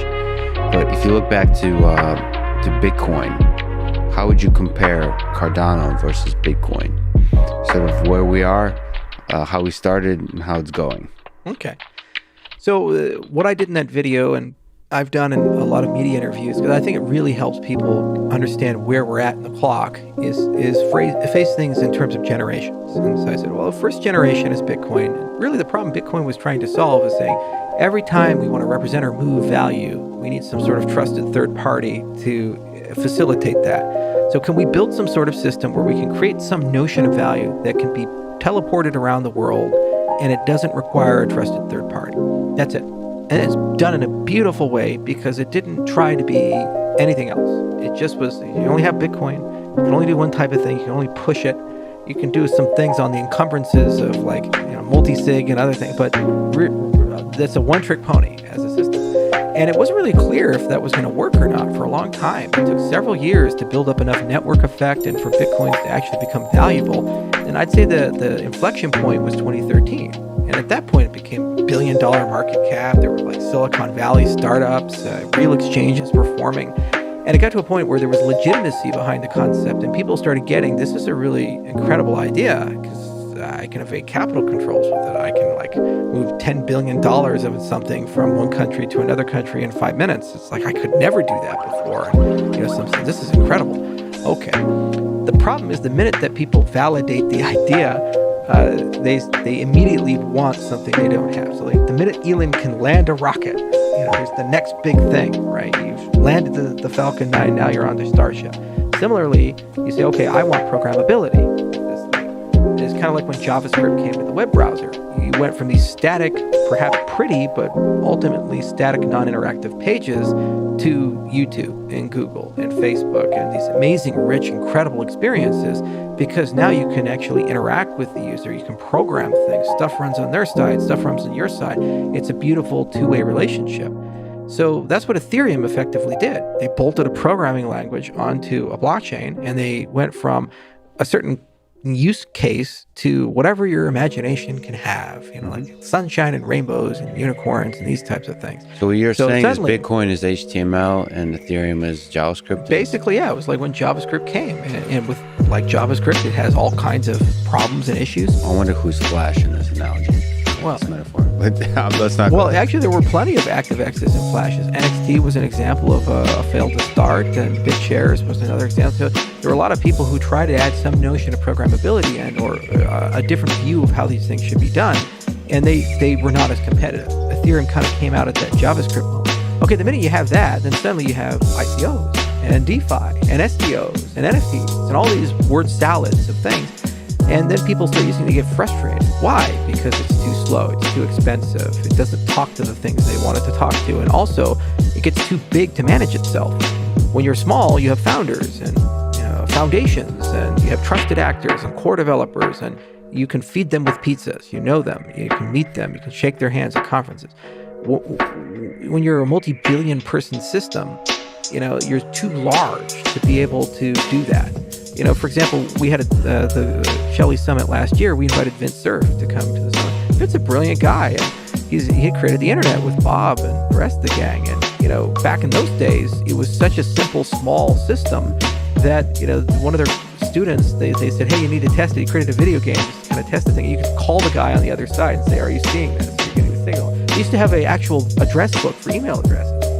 Yeah, so you'd open up the book, you'd look it up, and now look at the internet. It's like, who's in charge of that? It's this gargantuan network, and there's no group of people you can bring in, and thus the internet evolves very slowly. You see, and so that's the problem, is that you have this situation where you want to do lots of utility, you want to do a lot of things, you want to be a financial operating system, and please everything to everyone, but then your rate of evolution slows down and your rate of adoption speeds up. So that's one of the other design goals of the third generation. It's not good enough just to do things better, faster, and cheaper and have consistent cost with your population growing or talk to everything, your Wi-Fi moment. You also need a system that can govern itself at a scale of millions to billions of people who have divergent interests. In some cases, ice pick and eye divergent interests. They really hate each other and they don't get along. And so that's what we termed a third generation cryptocurrency. And there's a lot of people attempting to compete in that space. There's Tezos and Algorand, ICP and Polkadot and so forth. And each and every one of them kind of brings a different blend of things that they value. So it's not completely equal between scalability, interoperability, and sustainability. Some people were very focused on high throughput, lots of transactions. Other people very focused on governance, like Tezos is like the governance chain. They were one of the first to do a self-amending ledger. And other people are like Aeon or Polkadot. They're really thinking carefully about how do we build a nice interoperable ecosystem. With Cardano, we tried to actually tackle all three at the same time, which is one of the reasons why we were a little slower out of the gate. We had to write a lot more protocols, but we think we've kind of come up with a beautiful interlocking design for all of them. And again, the point is not to get it perfect, but rather get those just right set of evolutionary factors that when you click the domino, it just self-evolves into what you needed to get to. Allow me to stretch the metaphor farther. If Bitcoin is HTML, there's HTML5. If Ethereum is JavaScript, JavaScript with V8 has become quite fast, it runs much of the internet. So the argument could be that eventually everything will be JavaScript, or maybe you could say eventually everything will be HTML, and it'd just be a bunch of different tools that generate that HTML. So is it possible that, just like Rousseau, we eventually return to generation 1, Bitcoin, or we return to generation 2, Ethereum, as we doesn't, at the end of this journey. The problem is your tail is wagging the dog there. And, you have a situation where you're so focused on the technology that you're failing to understand that there's still Daisy here. You still have the user. And where's the App Store? Where's the one-click install? Where's the use of utility? All these layer 2 protocols and these DeFi applications, in 5 years, they're completely protocol and blockchain agnostic. Because at the end of the day, they care about liquidity, operating costs, and user experience. It's so preposterous and absurd for somebody to say, oh, well, I'm going to go build my application, get on the Apple Store, and I'm going to use Amazon as my web host. And no matter what happens, I will always use Amazon, even if the operating cost is crazy. I see. You see? And so we're just in a unique period of history where there's a network effect around some initial infrastructure, and people tend to be building around that. But every single one of the top DeFi providers are, if they're getting successful into a certain network effect, they're having the multi-chain conversation. So I don't really believe in a winner-takes-all maximalist view of, well, there's going to be some protocol that becomes the God protocol. First, because they evolved too quickly. Second, the incentives aren't aligned for that. TCP/IP didn't have a token connected to it. There was no financial incentive where if TCP/IP got adopted over something else, they'd make some big company crazy amounts of money. It was a useful piece of infrastructure. So I think that the third generation is going to be as defined by the social components and the usability components as it is by the technological capabilities of the system. Really what these technological capabilities gave you was the ability to demonstrate a proof of concept and say these things are possible. Kind of like Xerox PARC. When Steve and Bill came in, they said, wow, you have networked computers, object-oriented programming, and a GUI. And this is like, what was it, 70s? It's like, wow, it's like incredible. But none of that was an actual product. That wasn't a Macintosh. But it was enough to get the idea, and then it was a race to how do we productize something like that. And in that case, it actually took several decades to roll out that vision that those guys had. And I think that's what Bitcoin and Ethereum did. But what's unique about this is normally you throw away the prior experiments. With these things, these are self-evolving systems. So it's entirely possible, to Joe Rogan quote, to evolve Bitcoin to a point where it could become a third generation system if desired, as some amalgamation of layer 1 and layer 2 protocols. And it's the same for Ethereum. In fact, Vitalik is throwing away Ethereum and replacing with Ethereum 2 because he recognizes he needs to upgrade and evolve the system. And that's what makes it fun, because the techniques and methodologies that they've chosen to evolve and upgrade this system are distinctly different from the ones that we've chosen. And we have no idea which one's actually going to win, but we learn from each other and we co-evolve from each other. So you're running like all these experiments in real time in this giant marketplace, and maybe they'll consolidate, maybe they'll stay divergent. I mean, look at big tech. You have Google, Apple, Microsoft, Facebook. They all coexist in $1 trillion companies. In some cases with TCP, it consolidates to one standard.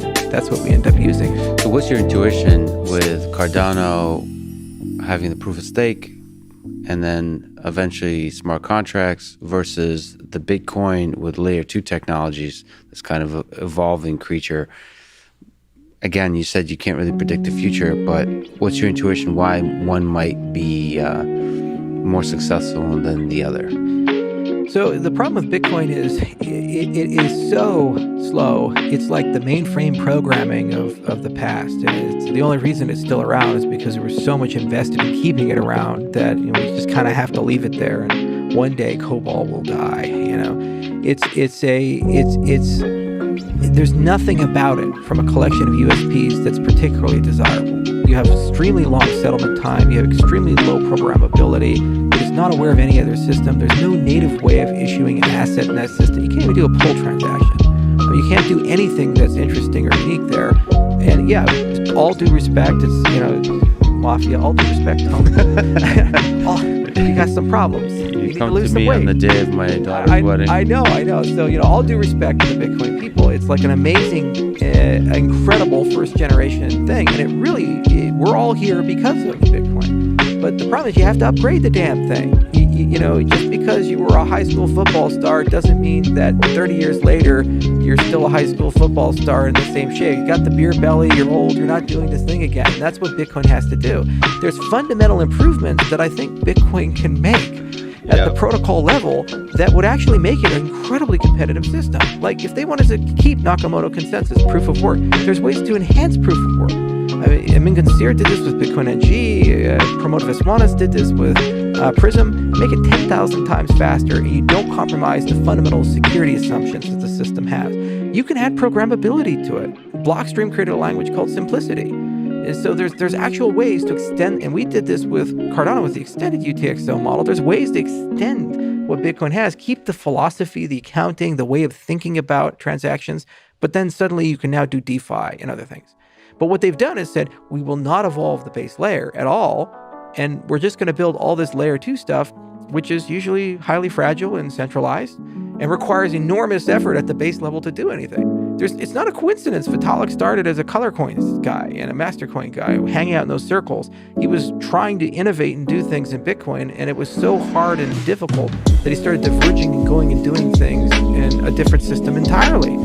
I knew the master coin guys, JR, and all these people. They were maximalists. They really wanted to build something cool and exciting for Bitcoin, and anything they did, the developers would attack them. Say, oh, you're misusing op return. You're doing this, that. It was a holy war anytime you wanted to evolve. So I think it's its own worst enemy. It has the network effect, it has the brand name, it has the regulatory approval, but there's no way to change the system, even correcting obvious downsides in that system. Now, what's really cool is Ethereum doesn't suffer from that problem. It's getting to a point where it has a similar network effect to Bitcoin, but the community there is completely different in culture. They love evolving, they love upgrading, sometimes a little too much. And so that means that if you look at the trajectory of things, if I had to bet just those two systems, Bitcoin or Ethereum, I would say 9 times out of 10, Ethereum is going to win the fight against Bitcoin if it was the only competitor. Well, obviously we're here and a lot of other people are here, so there's different things going on, so it's a much more complex game. I think that's always the key, zooming out a little bit. Set the technology aside and the word salad of cryptography aside because it's too much. What you have to always do is say, what incentive does the system have to evolve? And when you look at things like Android and the App Store, these analogous platforms, you say, the evolution is user-driven and there's a financial incentive for the user to participate. So if I had to look at the trajectory of this thing, come back 10 years later, it's probably going to have millions of applications and lots of stuff going on because that's the way the system was constructed. Okay, it makes sense. When you look at Bitcoin, you say, what is the incentive to evolve the system? There's none. What is the incentive for the system to get more competitive? It's none. In fact, it's the opposite. They've turned it into a religion. I was in Miami at this Bitcoin conference there. I had a toilet paper roll thrown at me that had shitcoin written on it. You have Max Kaiser out on the stage, doing his best Rick James impression. Was he the guy that did the F Elon? Yes. And so you're watching this stuff and you say, okay, first, why would anybody want to join that?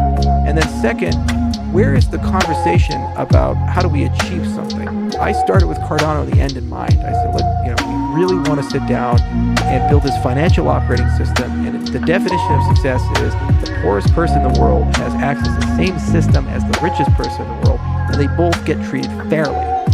Never had that happen.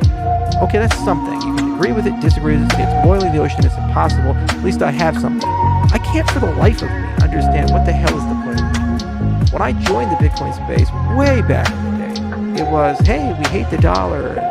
Hey, we like gold a lot. Let's create digital gold. Let's build a payment system.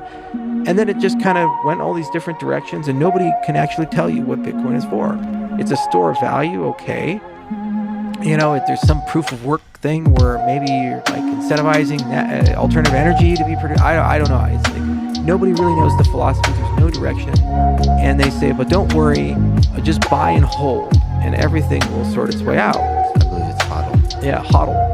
What about the idea of digital gold? So trying to replace this particular physical material that is gold and transfer into the digital. That's something. Okay, let's do that then. And just say that's all it does. Then why are we doing Lightning?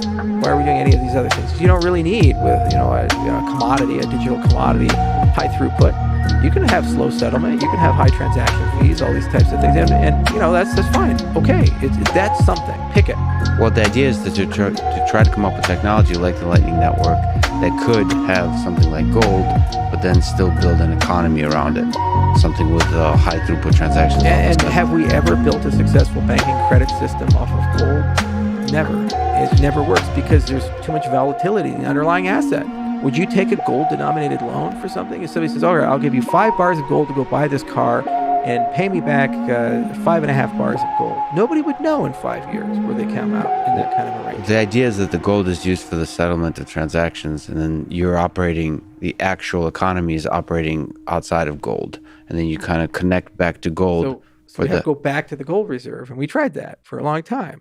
It didn't really work in a modern global economy. We had the Bretton Woods Agreement and all these other things. And so I understand what you're saying. Maybe there's some merit to that. But if that was really in earnest where they want to go, then the conversation should be about, well, how do we make it easy for layer 2 protocols to interact with Bitcoin? So why is simplicity not built into it? Why is it taking so long to do SNOR6? Why is it taking so long to do all these obvious upgrades, which are cryptographically low danger? Also, NEPA-PALs, non-interactive proofs of proof of work. There's no cost to doing that. It's just a property of proof of work where certain puzzles are more special than other puzzles. And by noticing that, you can create these beautiful proofs that allow you to have sidechains and light clients. It's not compromising the security of the system. It's just something you get for free with proof of work. Those came out in 2016. There's derivative work fly client floating around. Where the hell is it? This is the frustration that I have, is like, if you really are serious about this whole lightning and gold economy thing, I love choice. I'm a libertarian by nature. I love competition. And, I read all those books. I read Ludwig von Mises's work and Murray Rothbard's work. And I love what Hayek had to say about private currencies. Let's go try it. That's great. But then you have to have some focus and commitment as an ecosystem. And the excuse they use is, well, no, we don't, because we're decentralized, and because we're decentralized, we don't need that, as if there's some sort of guiding swarm intelligence that will naturally push the system in that particular direction. But then you ask, well, how do people measure the success of Bitcoin? Is it the fact that they've actually achieved lots of transactions and lots of actual economic activity and lots of businesses accepting Number Bitcoin? go up. It's the price. That's what they do. And that's the only thing they pay attention. That's why this is the most attended Bitcoin conference in history. Not because somehow Bitcoin got so much more adoption. It's because this is the highest price point Bitcoin has ever been this year. Over 30,000. So first of all, let me state that, Charles, for the most part, is purely objective. The bias that comes in, for the record, I want to say that I have heard, because you mentioned the mafia, that you prefer Goodfellas over The Godfather. So a man who prefers Goodfellas over Godfather, you take it for that opinion for what it is. I actually had to think about that one for quite a bit. I think. Oh, come on. Joe Pesci was so good at that. He's incredible. I also love Casino and those big glasses on De Niro. I love it. With Sharon Stone. But we could talk about that for hours. But let me ask you about the Bitcoin conference, because it is kind of I would say an important moment in human history. It was quite exciting in terms of size and kind of turmoil and all those kinds of things. Right. And you were there in hot and humid Miami, I believe is the way you introduced it. Mm-hmm. So what do you make of the community of Bitcoin or that particular event in human history? What makes me sad is I remember the old Bitcoin community, and I've seen what it's become, and the old community was really fun, like the San Jose conference in 2013 or subsequent conferences. There was just a lot of people. They had no money, and they just really love this idea of decentralized money. They love this idea of decentralization in particular, and you could strike up a conversation with everyone. There's no ego at all. But what was really fun is you could really get intimate friendships and relationships, great conversations with people there. It's kind of like the early days of AI. They all met at Dartmouth and all these other places. Very intimate. There was no egos. Everybody was just trying to do some really cool stuff. Now, just like those early days, there was an overestimate of how robust the solutions would be. So we believed, 10 years we're going to rule the whole world. Right? Didn't exactly happen. On the other hand, Bitcoin grew from nothing in just 11 years to I'm in Mongolia riding camels, and the camel herder has Bitcoin in the Gobi Desert. So that's telling you that's a pretty pervasive technology if you have that level of adoption that quickly. When I went to Miami, it was unrecognizable. Everything was so commercial. Half of the vendors at the conference were like watches that would cost $500,000 and they were covered in diamonds. So when you see that kind of materialism leak its way in, it at first is repulsive. The other thing was there was no, I remember one of the first conferences, Mo Levin's conference in January 2014, the North American Bitcoin Conference, ironically in Miami. There was a Bitcoin Help Center booth. Dima ran it, and if few of the other Bitcoin OGs ran it. The core developers actually came over, like Jeff and others, were there and sat at the booth. And anybody come up and ask a question, anything you want to ask about Bitcoin. And it's like, that was the culture, just help people, welcome it. There was no help booth there.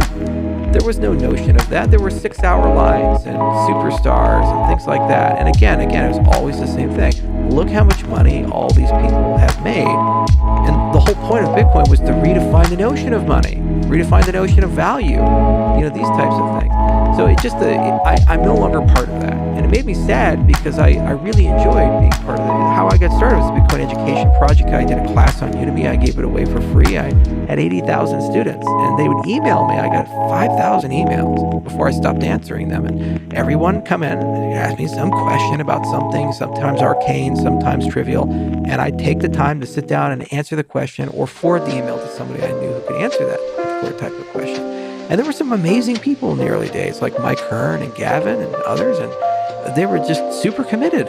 And Mike's case, he knew Satoshi. He actually emailed him back and forth because he was around 2009, 2010. He did the Bitcoin Java client. And Satoshi was all excited. He's like, oh, wow, Bitcoin can come to a cell phone. This is really cool and exciting.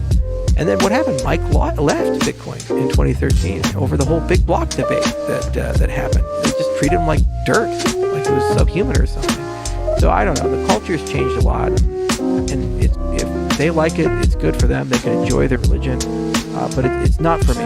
And where I like being is, I had a guy who used to work for me, Alex Chirpinoy, and he created this beautiful project called Ergo. To me, that is the spiritual successor to Bitcoin. Ergo is really special because it has the same culture, it has the same mentality, and the technology is kind of like a natural evolution of what you would do if you knew about Bitcoin and you wanted to build the next big thing. So it's still a proof of work system, it's still a UTXO system, but he added UTXO with some smart contracts. It's this Sigma protocol idea. On the proof of work side, Satoshi had this one CPU, one vote idea, so Alex tried to create non-outsourceable puzzles to make it impossible to have mining pools. There's all these other beautiful little things, and he's this brilliant Russian programmer, and he surrounded himself with all these other brilliant people. He has zero ego. He has negative ego. When you put him with a person with ego, your ego goes down. Yeah. Right? And everything about Alex is always like, how do I solve this? How do I do that? And he gets legitimately excited when he meets somebody that he can collaborate with or learn from. That's where Bitcoin was in the beginning. Everybody set their egos aside, whether it was Hal Finney or whatever, and they would just say, how can I help? What can I do? And it was all about coming up with some cool new thing or solving some cool new problem. I don't see any of that in Bitcoin today. So quite a few people are excited about Ergo and excited about the fact that you kind of appreciate Alex and Ergo. Do you see Cardano potentially utilizing the proof of work mechanism from Ergo as part of this pool for the consensus mechanism? I mean, anything's possible, and there's a lot of evolution Ergo has to go through. And Ergo was kind of like when the Xbox 360 first came out. While they were prototyping it, Microsoft needed a development environment. They ironically purchased a lot of Apple computers to do that, because Apple was moving away from the PowerPC to Intel, and Microsoft was moving towards the PowerPC. It's just this weird intersection of history. So at that time, the largest order of Mac computers made was done by Microsoft, and they were using it for Xbox stuff. So Ergo we viewed the same way. So we said, well, we have this extended UTXO model. The only thing that's sufficiently close to it where we can beta test contracts is actually with Ergo. And Alex just was a little faster in getting certain things out because we were doing things in a slightly more rigorous way and slightly more expressive way. So we actually tested a stable coin and Oracle and other things on Ergo. And it has just incredible community. When we said, hey, we're coming here to work and build it. Oh, yeah, we love working with you guys. This is so cool.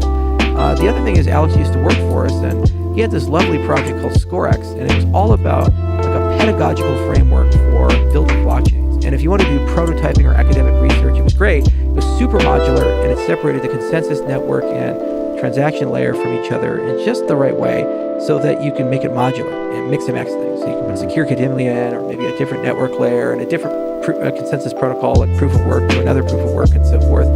So we loved having that kind of IP sitting around because it gave us the ability to kind of play around with ideas in a matter of weeks instead of months or years. And then he just took that concept and he gave it away. The Wave protocol was built on it. That was Sasha Ivanov. He did that. And I think there's 2 or 3 other cryptocurrencies that were launched from ScoreX. And then Alex took and that built Ergo from it. So there was a nice intersection where there was overlapping technology with Ergo, with our technology. And the other thing was that the community was so open and friendly, it was just a no-brainer. Just go in and start building some things there.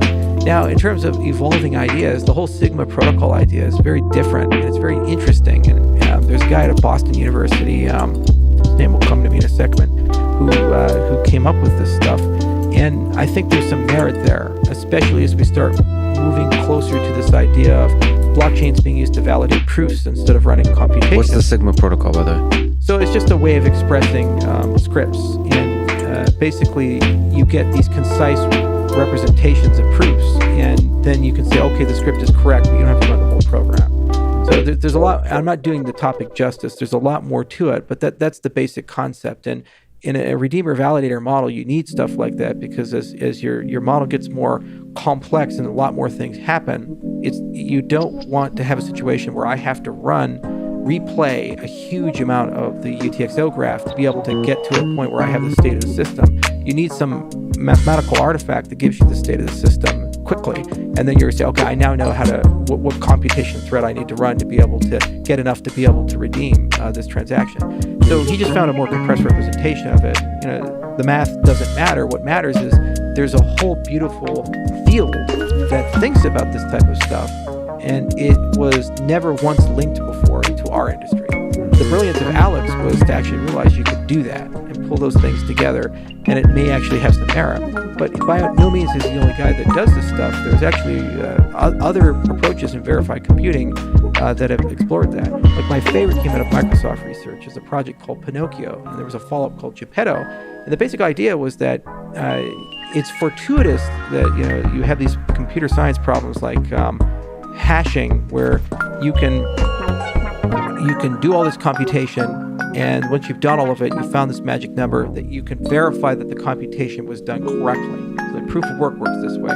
Hard to do the proof of work, easy to check the proof of work. Cryptography also works this way. You have some trap door where you can verify something's correct, but to get that thing done, if you're doing it brute force, it takes an enormous amount of computation. Well, not all the problems are like this. Like protein folding. To verify the protein is folded correctly, you have to fold the protein. So you have to redo the work.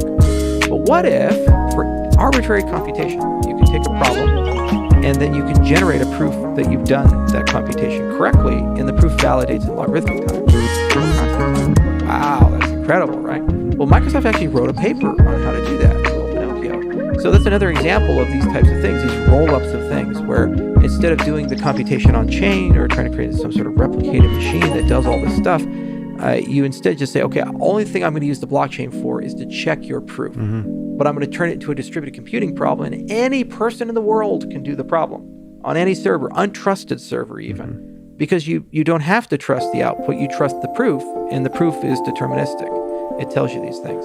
So, whether you're using zero knowledge or Sigma protocols or, some other mechanism, it's moving you in that particular direction to turn it from a replicated to a distributed problem and go from I'm doing the work to I'm checking that the work was done correctly. That's fascinating. And all of a sudden, we're back to the P equals NP thing, where for many very interesting problems, the checking is efficient, is much more efficient than the solving. Right. And also, do you want complete determinism or is it probabilistic?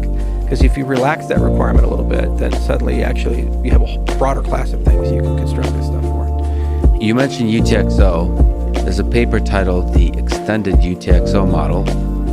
It writes in the introduction, Bitcoin and Ethereum, hosting the two currently most valuable and popular cryptocurrencies, use two rather different ledger models, known as the UTXO model and the account model, respectively. At the same time, these two public blockchains differ strongly in the expressiveness of the smart contracts that they support. This is no coincidence. Ethereum chose the account model explicitly to facilitate more expressive smart contracts. On the other hand, Bitcoin chose UTXO also for good reasons, including that its semantic model stays simple in a complex concurrent and distributed computing environment. This raises the question of whether it is possible to have expressive smart contracts while keeping the semantic simplicity of the UTXO model. Okay. So what's the fuck that mean? Exactly. What is UTXO? What is the account model? And what is the idea of the extended UTXO model? So I guess the easiest way of visualizing it is that UTXO is kind of like cash register accounting. So, let's assume you don't have credit cards, you just have cash. And so when you go and buy some milk and potatoes or whatever, you go to the cashier, you pull out your $20 bill, you give it to them, and let's say it comes up to $17.50, they have to make change. So you don't tear your $20 bill and cut a piece of it off and say, here's part of my 20. You give them the entire $20 bill, and then they give you something back. And the things that they give you back are also atomic units. They don't cut those things up. So that's kind of what UTXO is all about in a nutshell, is that there's inputs and outputs. Your inputs is that 20, and your outputs will be the $17.50 that goes to them, and then the remaining change that goes back to you. Okay? The problem with this particular model is that the way it was implemented with Bitcoin, there was no notion of how do we run complex predicates, complex contracts on this thing, where instead of just saying, okay, I'm just going to push value to you, I want to put lots of terms and conditions into the movement of that value. Like, you only get this if I mow your lawn on Tuesday, or you only get this if, some event happens, like the Broncos win the Super Bowl or something like that. Okay, so you need some notion of programmability with it. So a lot of people are trying to figure out in the early days of Bitcoin, how could we improve the expressiveness of the system? And one of the ways of doing it is you can go to a different accounting model, bank-style accounting. So in a bank ledger, every time you do a withdrawal or deposit, it's a mutable system. With the cash register accounting, you don't tear up the bills. With the bank, you can deduct or add to the ledger all the time. So Ethereum kind of works in that bank accounting system where you send messages, you send transactions, and you're going up or down, and so you can trigger programs the same way.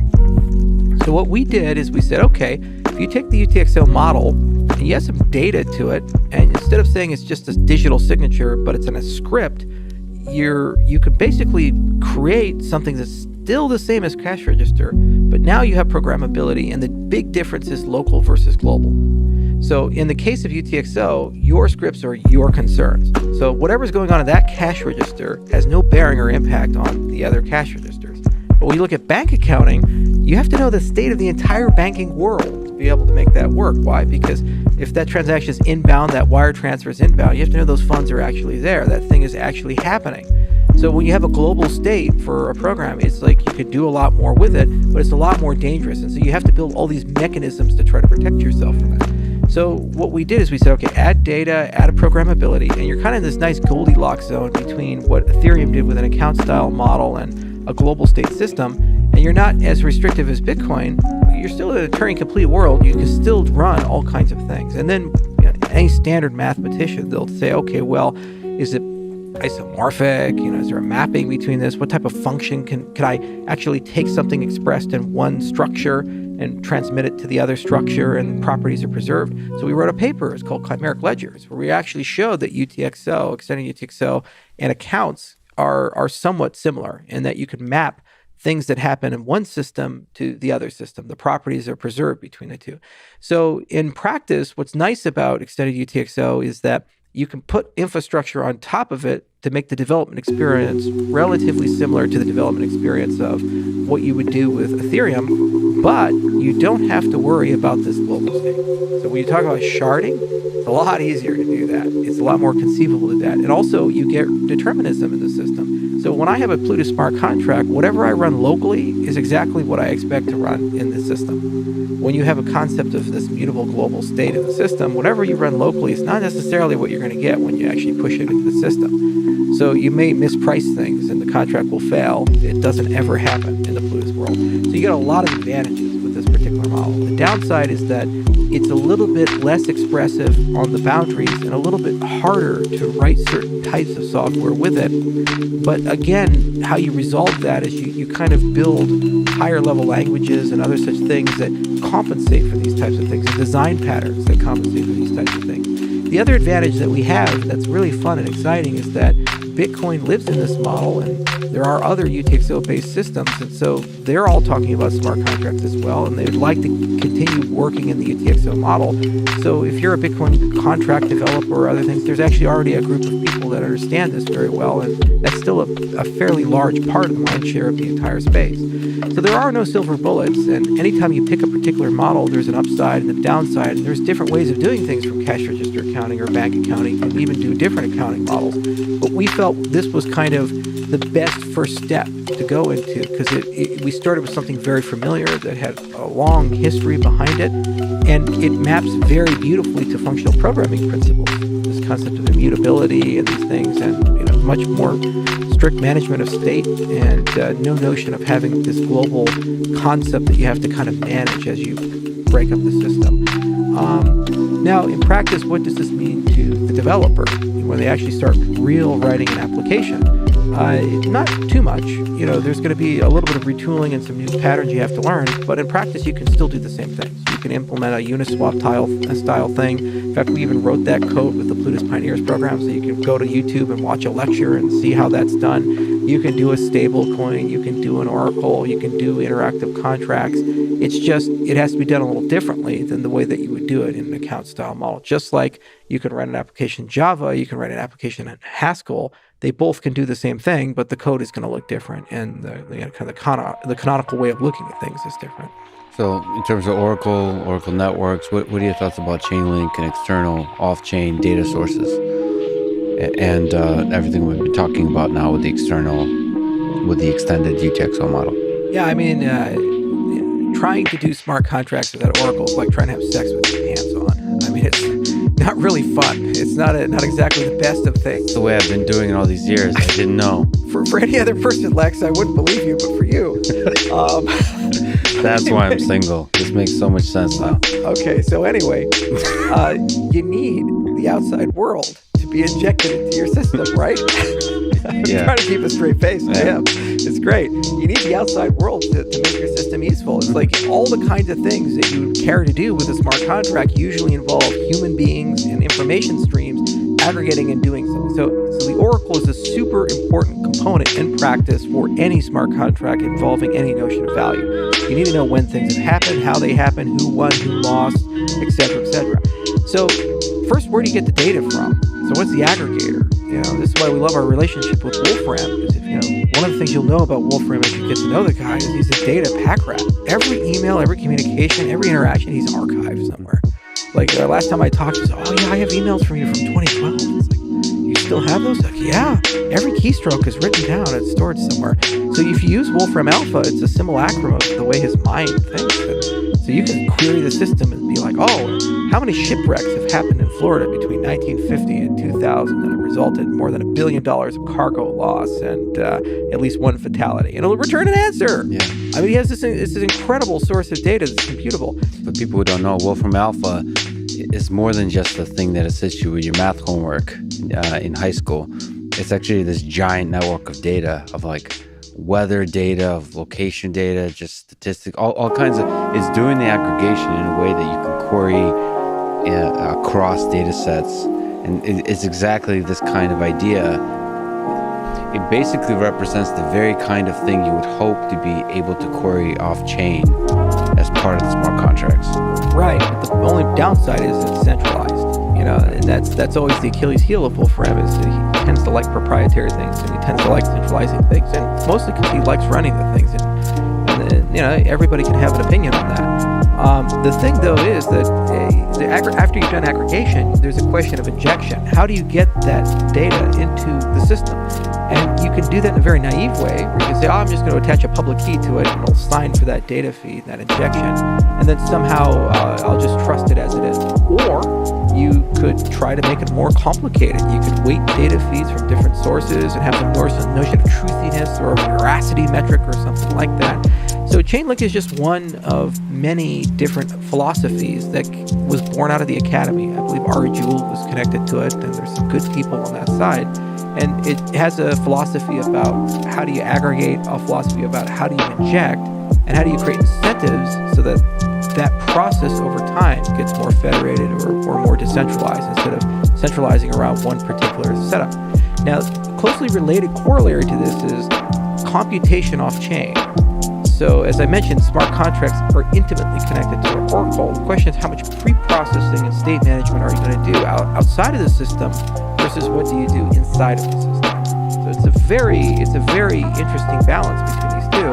And they were thinking about this stuff for a long time. There's a great paper called Town Crier, came out way back in the day at Cornell, and that was all about using like SGX to scrape things and You can rely on trusted hardware to give you good data, but you can also use those SGX cores to do contract processing, because if it runs in trusted hardware, then it's very unlikely to be tampered with or manipulated. And because of that, you don't have to federate it or decentralize it. You can run it on a single device as if it was running on a cryptocurrency. So there seems to be a desire in that community to capture more and more of the smart contract stack and pull more and more of that stack into that layer 2 infrastructure from running on layer 1. Why? Because you have cost reduction, and potentially because your trust model collapses to whatever Chainlink is offering, you're not gaining anything by doing the computation on Ethereum or another platform.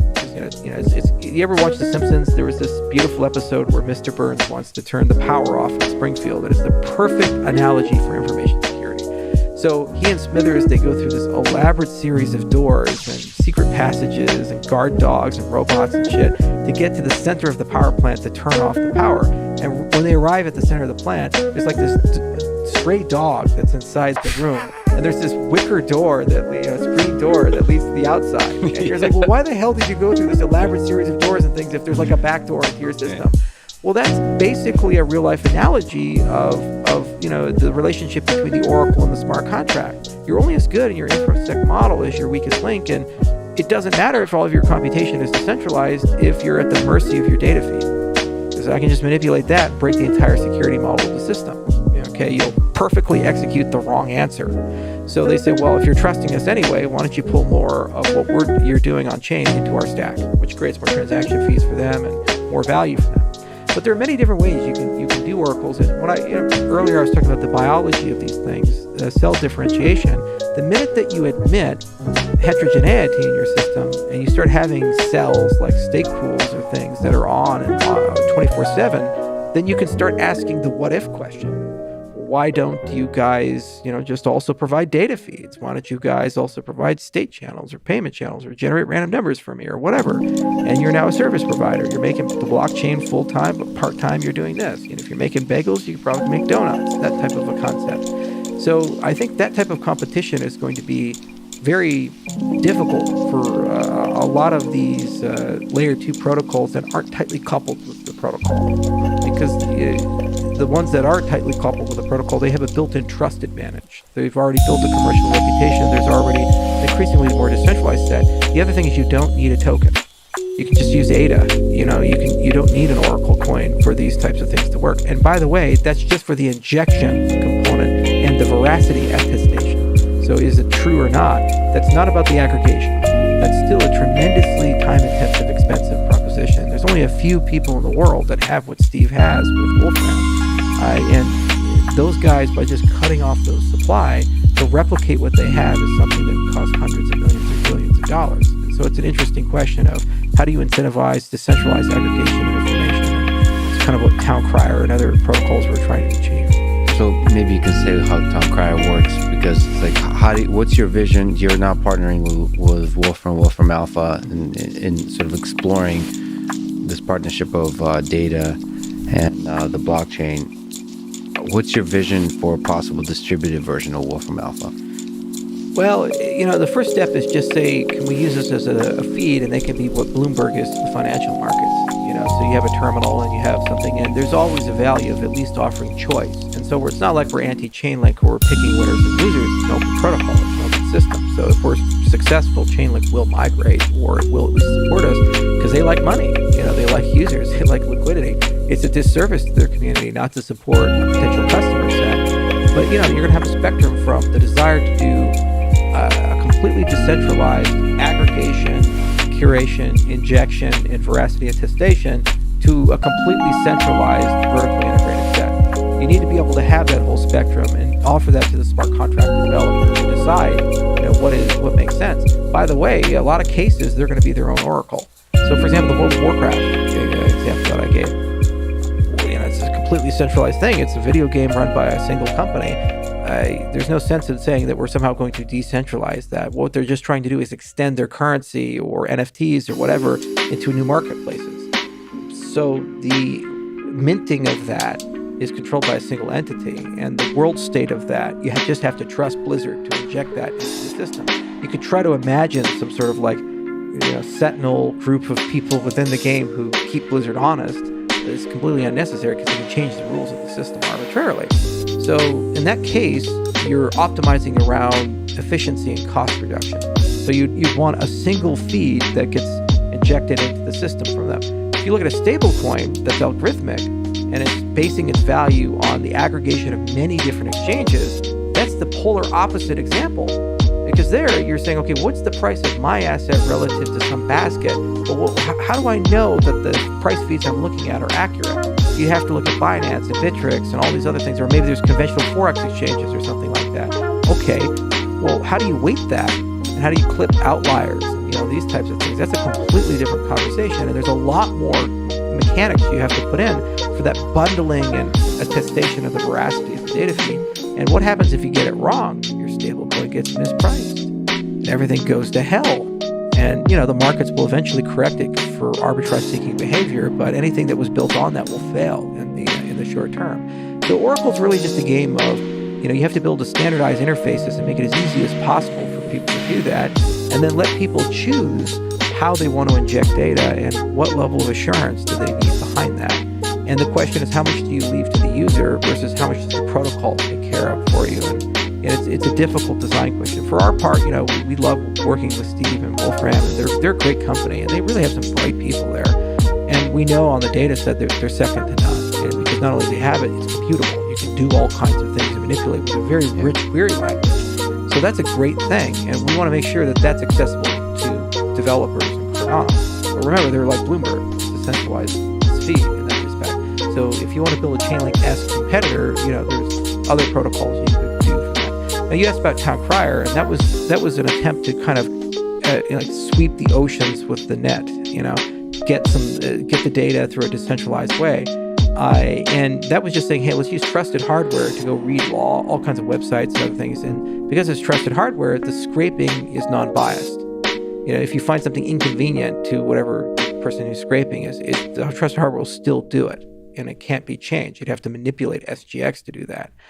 So that's great, but you still run into the problem of how do you wire that together? The underlying websites still don't have any notion of veracity or reputation behind them. And then you also have the issue of storage. Where the hell do you put all of it? If you have exabytes of data, what's the incentive for that? That's the dream of the semantic web. I still think is a fascinating idea. How to basically convert the internet into a knowledge base that you can query, you can integrate the same way you did with Wolfram Alpha, but much bigger. Right. But that means basically revolutionizing the way we put the internet together, which I think these ideas of off-chain data will motivate people because there's a lot of money to be made in creating. Finally, there's money to be made with the semantic web. So that would be an interesting kind of future. I do want to ask you about video games really quick as a small tangent, because you said this really interesting idea of Blizzard being centralized control. Is it possible to have items in the game that are not controlled by Blizzard? Sure. Being controlled in a decentralized fashion that you can, like, what is it, the grandfather sword in Diablo? What was it really? Somebody was criticizing me. I was saying all these kinds of nice things about Diablo 3, and they said Diablo 2 Resurrected is coming out. They need to check it out. There's a lot of camps and wars. We both know that Diablo 2 is far better than Diablo 3. That's what they're saying. This is the war that they're having. Okay, so we'll play it. It's coming out soon. I'll play it. Fine. But nevertheless, those items are owned by Blizzard. Is it possible to create video games where items are owned by the people, like outside of Blizzard? And do you think in like a half century from now, we will all live in those games and we'll forget the physical space even exists? Well, yeah, that's definitely possible. I look at CryptoKitties. That's a great example of that. Can you explain what CryptoKitties is? Well, it's basically just a video game that kind of lives on a blockchain, and the creatures within the game can breed with each other and create new CryptoKitties, and you can own them. So it's like some sort of dystopian Tamagotchi with lots of money behind it. But anyway, the thing is, those assets actually have a blockchain-based representation. And so whether the infrastructure that hoists up that game off-chain goes on or off, because that ledger exists outside of the game, any person can come in, replicate it, restore it, and turn it back on. sans intellectual property.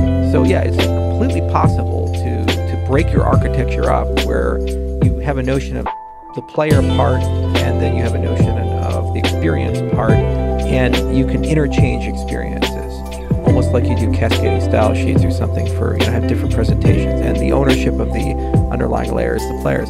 So yeah, that's definitely doable, and frankly, that's what's going to happen in the gaming world, because there's so much value in that. I mean, everybody wants play, and right now the model is you make a game, you sell licenses, and you have a huge surge of people at the beginning of the game buying the video game, and then you have this long tail, but you've gotten almost 95% of your value in the first 6 months, and you have a huge churn rate. The odds are the vast majority of people won't be playing the game within 12 months. But if you can create an interactive game where there's an actual economy inside the game, then you have EVE Online or Second Life or any of these things where you have people playing for 10 years, and there's like people buying virtual real estate and all these other things. You as the game developer actually don't have to create a lot of content. So your long tail gets a lot fatter and it generates a lot more revenue, and your cost of operating system is fairly fixed or diminishing. So the economics align for doing exactly what you're talking about, and I think it'll get done. Well, I just saw recently sort of this calculation that people played WoW and Fortnite for 140 billion hours. Yeah. So, and that's without the economic incentives there. So do you think it's possible that like most of our economy in the future will be people playing video games essentially? Like, okay, so one vision of the future, especially with AI and automation, that people like would get wealthier and wealthier. There's this kind of rising GDP for the entire world, and then people are losing their jobs, but they're still well off enough to be able to have a high quality of life. So we're all looking for meaning, and the meaning we'll find is by playing video games. And now there's this extra levels, like you can be a Bill Gates within the video game world, in the digital world, as opposed to the physical world. Is that, you think that's the future? You just want to have the Westworld. If you can't tell the difference, doesn't matter. Line uttered to you. Did you ever interview Yuval Harari? Not yet. Eventually. Well, yeah, I guess Homo Deus, that's kind of like the roadmap there. Right? This hedonistic dystopia where everybody just lives wired into some simulation. And there's some movies about that, Ready Player One, and the other one was Surrogate, and so forth. So, Hollywood has certainly visualized what this could be. But, I'm not so pessimistic in that respect. I do believe that the video game world is evolving at an amazing pace. If you look at where Unreal is at, is just incredible, the latest Unreal Engine. And within 1 or 2 more ticks of that clock, the iterations, so 5 to 10 years, the photorealism will be so good that it will be hard to distinguish between real life and video games. And, the hardware is almost there. So the question is then, when you have photorealistic experiences where you've successfully traversed the uncanny valley to a point where it's good enough, then will virtual reality be more desirable than actual reality? And for the vast majority of people, the answer is probably yes. Because actual reality is tough, it's hard, But then your knowledge that you live in the virtual world actually becomes a problem for you. So there's going to be this kind of sad, dark industry where people try to create amnesia, where they're not aware that they're inside the virtual world. And so that's an Why is it sad? I mean, it's almost like because it's not real. But if you could forget that it's not real, then you believe what you're experiencing is real. Yeah, so what? You forget all the ugly parts of life, which is the physical, the meat space, and then you get to enjoy video games. But it's always lurking in the back of your mind that you're in the Matrix. Well, you have to not be in the Matrix. That's why the bald dude in the Matrix was like, I want to be rich and have a beautiful wife and eat a steak every day. He didn't want to know he was in the Matrix. So you would take the red pill, not the blue pill? Well, no, hang on. It depends on how good the virtual world is. Well, that's what I'm trying to tell you. Isn't that what most of the beautiful experiences about human life are? Is forgetting for a moment, for a time, like the mess of it. Yeah. That's what love is. You forget, like all of a sudden everything is beautiful. But like the reality is you're going to lose that person, and most likely love will fade. And no matter what, even if it doesn't, you're both going to be dead soon. Jesus Christ. So I'm taking the blue pill on that one. You went full Ernest Becker on me, man. Okay. But I get what you're saying though, and actually, but then it begs the question: how do we? And it goes back to the very first question you asked in this interview, which is like, how do we know we're not in a simulation, or is Bostrom's concepts or these ideas like real? Well, it's entirely possible that we are, and that we desire to be, because the real world is horrifically dystopian or bad, or maybe we actually don't exist. We're completely virtual, and does it matter?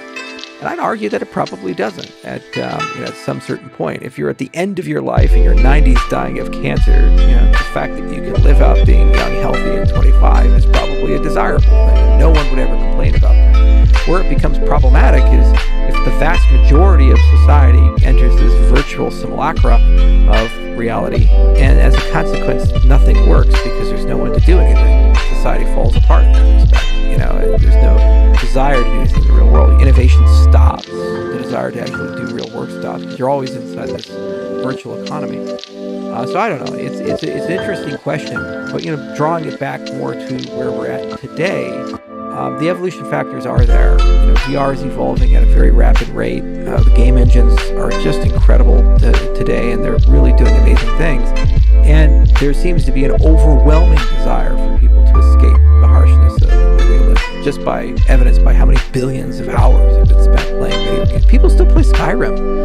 Yeah. Good game. It's probably my favorite game of the whole Elder Scrolls series. But it's fascinating because smart contracts is actually the mechanism by which we take a lot of the meat space stuff and move it to the digital world. So all the stuff we've been talking about is really probably the mechanisms which take us there.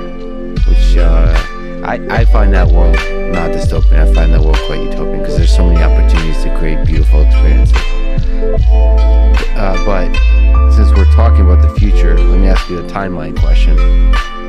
Or even just like definitional. What is Alonzo? You mentioned some fun Hello World experiments going on. Right. And how and when will Cardano get smart contracts? Yeah, so Alonzo Church is a famous mathematician, computer science guy, and he was a contemporary of Turing. And there's like these three different views of computing: recursive functions from Gödel and Turing machines from Turing. And Church has lambda calculus. They're all equivalent, and they all give you the ability to build a computer. So we like functional programming. So we decided that's your favorite church. Yeah, so we had to name something after Church, and it's just weird that we never did. So we said, okay, Alonzo is a good release name. Basically, it was bringing smart contracts to Cardano. It took us a long time to get here, and we'll be there in the next 90 days. We like everything we do. There's a process, and so there's all the colors of the rainbow. We start with Alonzo blue, and then white and purple. And each step you do some more things, you bring more users in, and then eventually you get to a threshold where you say, okay, everything works the way intended. We push a button, we initiate what's called a hard fork combinator event, and boom, the system has smart contracts. You just wake up and it's there. It's like it's in your house. So it's like when I got my blue check mark on Twitter. I woke up and I had it. Yeah. It's just like Christmas. And you were never the same. You can't go back. It's like hard fork. It's a hard fork of Charles. Yeah, exactly. You got blue mark. Well, actually, I think you can take it away, but can they take my check mark away? I think. But that'd be like a hard fork backwards, I guess. Okay, so great. So that's but currently there's a testing procedure going on to see what does that look like, and what will give you confidence that things are working well. Yeah, so first you start with the Mary era, which is where we're right now multi-asset, so you can do metadata and issue tokens on Cardano, but you have limited programmability on-chain. Alonzo adds the programmability in. We already have most of the foundations of the extended UTXO model and the smart contract model. It's just those things aren't ready. So the first step is say fork it, so all those rules are now there. Okay, that's what we did with Alonzo Blue. We forked a testnet-based layer, and it successfully survived going from Mary to Alonzo, which means that you can move transactions from one side to the other. Both systems work. And then the next step is say, okay, well, are the stake pool operators who run the infrastructure able to run this testnet just like they run Cardano? And that's what we're doing right now with Blue. Bring all these SPOs in. And then are we able to submit and run smart contracts on the system? And they actually return a round trip. You send something, you get something back. Yay, okay. So that's where we're at. And then what you do is each step is So the next is white. You go from like 50 people to several hundred, and then purple's an open testnet where we want every single person in the entire ecosystem to use it. It's also a DevNet. So that means that people are writing with Clues Playground and local interpreters, their smart contracts can actually start testing them now on the public infrastructure. So it's kind of like releasing dev kits to the Xbox or something like that. You send them out to game developers before you release the Xbox so they can test their video games in anticipation of the release of the system. So you run that for at least a month. And as long as it doesn't blow up in your face and, oh gosh, what have we done? Hindenburg, holy humanity. You release it and you ship it. The problem is it's no longer in our control. There's over 100 exchanges that have listed Cardano. There's lots of wallet infrastructure. There are thousands of different constituencies. So it's less of a technological problem now. It's more of a coordination problem.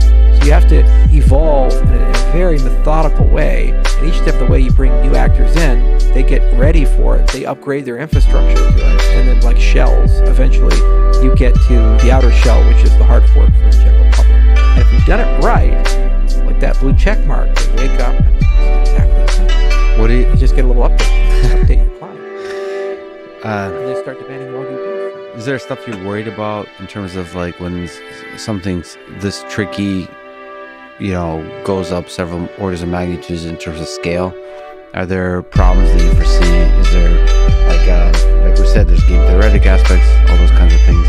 Like what worries you the most? I sleep like a baby. I wake up every 2 hours crying. Damn, that's a good line. You're full of good lines. There's a lot that you just made me realize that expression makes no sense. I slept like a baby, but go ahead. Yeah, exactly right. Messing your whole world up right now, Lex. No, there's so much that keeps me up at night. It's like you're in a cold sweat every day when you have an ecosystem like this because the other thing is you're judged as much by the applications people build on the platform as you are by the platform you've constructed. So, one of the most unfair things that happened in our industry was blaming Vitalik for the DAO hack.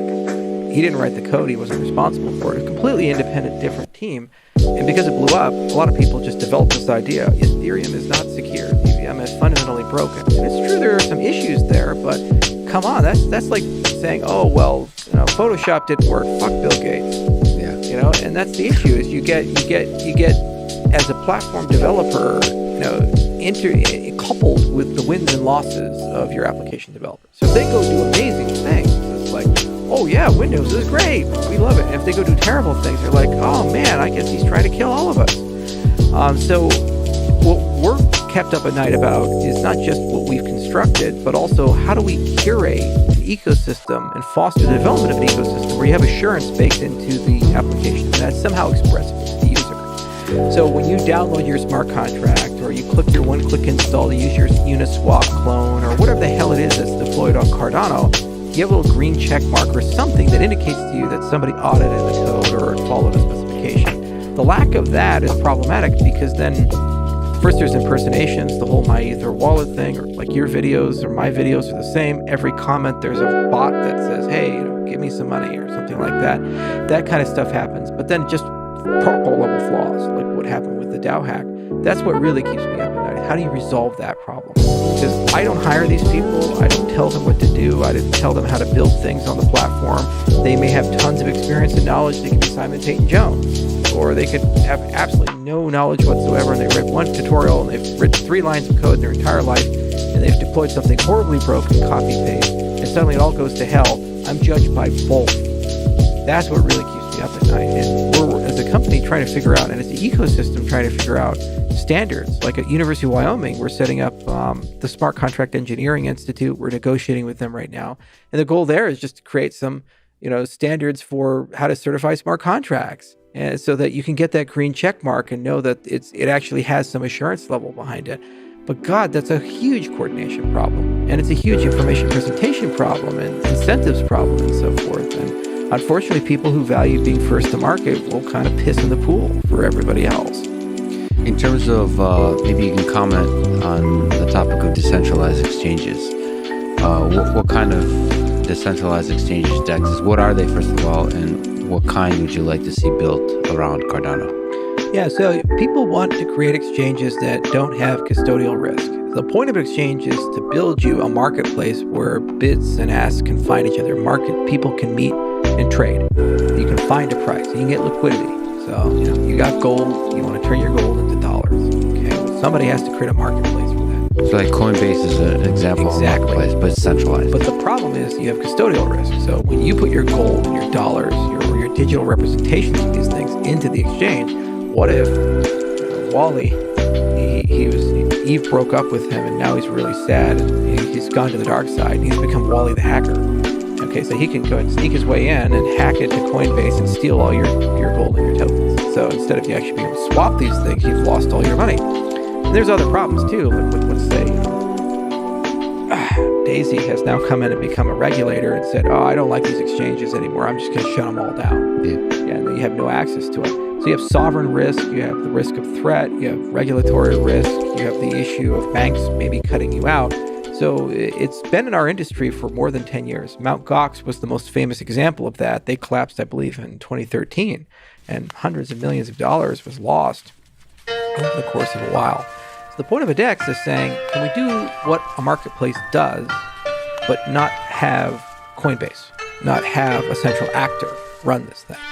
And there's a lot of problems with that because exchanges are generally creatures of latency. High frequency trading, for example, is a nanosecond. They co-locate their infrastructure with the exchange software just so they can front run orders over other people. It's crazy the amount of technology that they put in.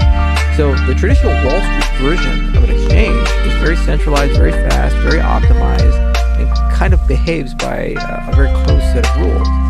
When you look at a DEX, you have to accept that you're going to have slightly different rules because you're operating in a global system, and you're operating in a system that has different behavior. However, that said, there's a lot of great protocols that have been built for it. Uniswap has kind of evolved a lot over the years, and we've seen a huge competition and a lot of evolution to basically build out protocols that kind of eschew some of these security problems, enjoy high liquidity, and then also have this beautiful concept of openness. One of the gatekeepers to crypto when you're a cryptocurrency developer are the exchanges. I remember when we first created Cardano, the Bitfinex guys reached out to the Cardano Foundation. They said, we'd be happy to list ADA. And I said, okay. And they said, yeah, we want $5 million to do it. So it was kind of some Italian for go fuck yourself in those email conversations. Cooler is what I said. But anyway, there was that kind of back and forth happens all the time, and because these guys are gatekeepers, they have this nepotistic control, information asymmetries, and so forth. So having a DEX, you don't have that problem. You have open listing, and you basically just put the asset into it, and if anybody wants to trade it, they will. And if it seems like it's a good idea, a natural market will form, market making will occur, and you get liquidity with it. So there's no barrier to entry to that type of system. The biggest existential problem for DEXs right now is the concept of regulation. So basically, right now, when you use Binance or Coinbase or these other guys, you have to go through KYC and AML, know your customer and money laundering. So basically, who are you, and is your money real or not, or are you a drug dealer or something? So normally you do that by saying, okay, I'm going to give them a copy of my passport, and maybe they're going to request tax records or whatever the best practices are for their jurisdiction. And then that exchange is liable if that's fucked up.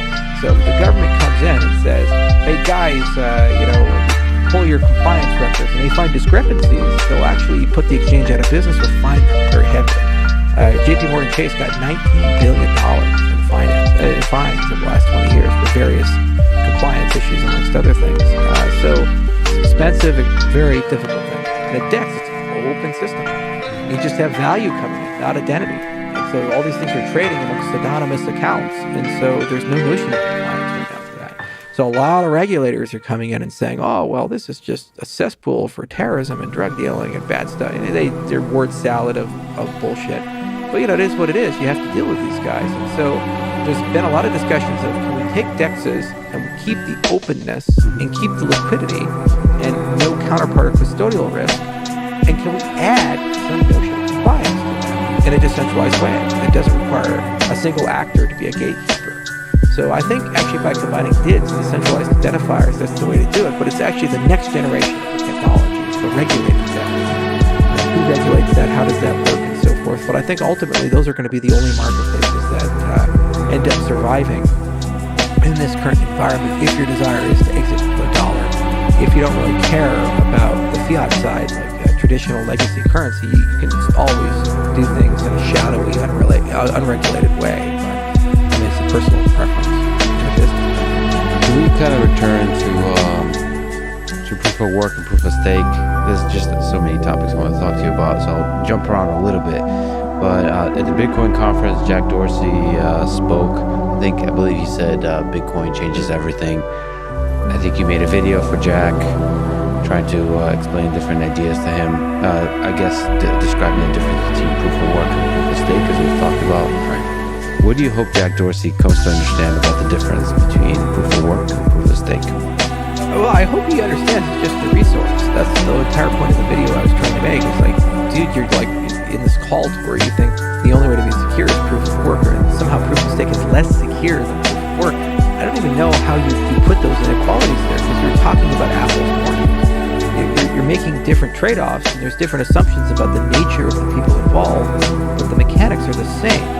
And so it's really more of a question of what type of system do you prefer? Do you want mercenaries guarding Rome, or do you want Roman citizens guarding Rome?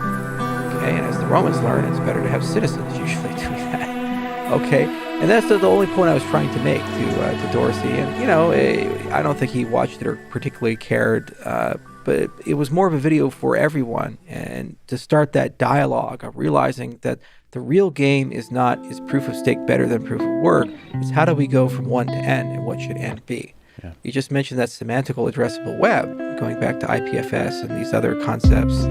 Well, how do you pay for the enormous burden of storing that much data? You can create a consensus protocol for it. There actually is one. It's called Permacoin. It came out 2014, 15. Andrew Miller wrote it, and a few other authors. I think John Katz may have been an author as well. But basically, it's just a throwaway proof of work style algorithm that only works if you have large amounts of data. Okay, so it's like your miners are like a hard drive, effectively. Proof of storage, I think.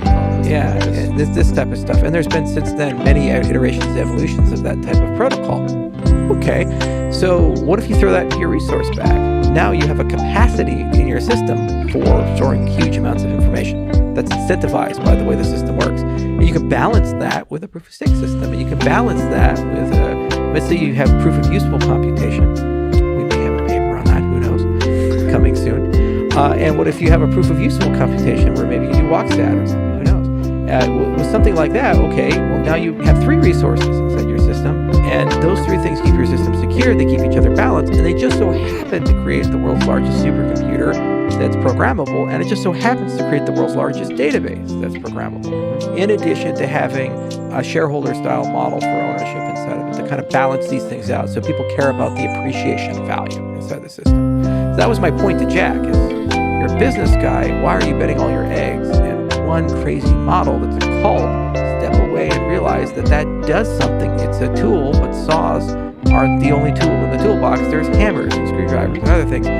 Go to n resources, and let's have a real conversation about what would a world computer or a world infrastructure that's useful for your business domain, in this case Twitter, require, and what type of resources would you need for such a thing? Well, in this case, Square, more importantly. Currently, if you look at Square and Cash App, they support Bitcoin.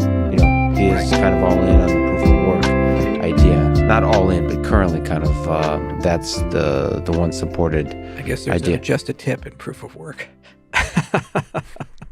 I love you so much, Charles. Thank you. Appreciate this. But I'm not going to run with that, even though I'm tempted to. But looking forward, do you hope Cardano becomes part of Cash App? I mean, he's a business guy, or at least I'd hope he is. And it's not about what I want or what he wants. It's about what markets want. When you run a publicly traded company, you have a fiduciary obligation to your shareholders to maximize the utility, the sustainability, and value of your company. And so if he's running a company that makes money off of these things, it makes absolutely no sense to be a maximalist. You want transaction volume. That's how you make your damn money. Coinbase was the same way. They were very maximalist. Very quickly, they started realizing, hey, we're losing a lot of money. If we want to IPO, we kind of need to be a bit more diverse. Eric Voorhees was also a maximalist. Now look there, he's got Shapeshift. All these other pieces of infrastructure. He's a lot more friendly with us alties. So, Jack will make that decision. His people will make that decision, I think, based on market dynamics, transaction volume, and value to the user. And if the concern is actually legitimately security, the only question I'd ask their team is, can you please provide me a definition of one? Doing POW is more secure than proof of stake as a tweet is not really a proof. Okay, you need to actually come out and sit down and say, what is your security model? What do you care about? What do you value? What's the problem you're concerned about proof of stake? And they never really get there. And that's why I call this maximum like a religion, because it's just like saying, well, the angels descended from the heavens. And it's like, well, how do you know? Well, because the Bible said so, or this doctrine said so. It's like, well, is that your evidence? Somebody wrote something down? Can you please give me a little bit more? They say, no, you're challenging the word of God. In this case, you're challenging the word of Satoshi. And all I ask for is just, what is the burden of proof? We wrote the papers, we have security models, we went through the peer review process. God, that was not easy. We wrote formal specifications. In some cases, we formalized those specifications. It's developed, God says, which is not easy to do. And then we implemented it, and it's running at production with 1 million users at a $50 billion market cap. I mean, at what point do you start saying, well, maybe there's something there? And they say, no, there's nothing there, and it's not secure, it can't be secure. And you say, okay, then why do you believe what you believe? And they never come back to me with an answer, ever. Well, I believe God didn't go through a peer review process when he wrote the 10 Commandments, so sometimes it works out, sometimes not. Let me ask on that same thread, Tesla, SpaceX, Elon Musk currently invested in Bitcoin, but are openly looking to explore other cryptocurrency investments. What case would you make for Cardano? Well, if they truly care about alternative energy and sustainability, carbon reduction or carbon neutrality, you can't be in a system where there is no built-in mechanism to constrain the energy consumption. With proof of stake, energy consumption is a negative. You want to minimize it. If you can get the same amount of stuff done on a Raspberry Pi as you can a big server, you're going to do it on the Pi, because ultimately that server cost and the energy cost is coming out of your budget. With proof of work, any innovation you come up with to optimize power, you just build more ASICs. You say, it's 30% more power. Great, buy 30% more. You keep adding to the workstation because you want more hash power, more share of the pie.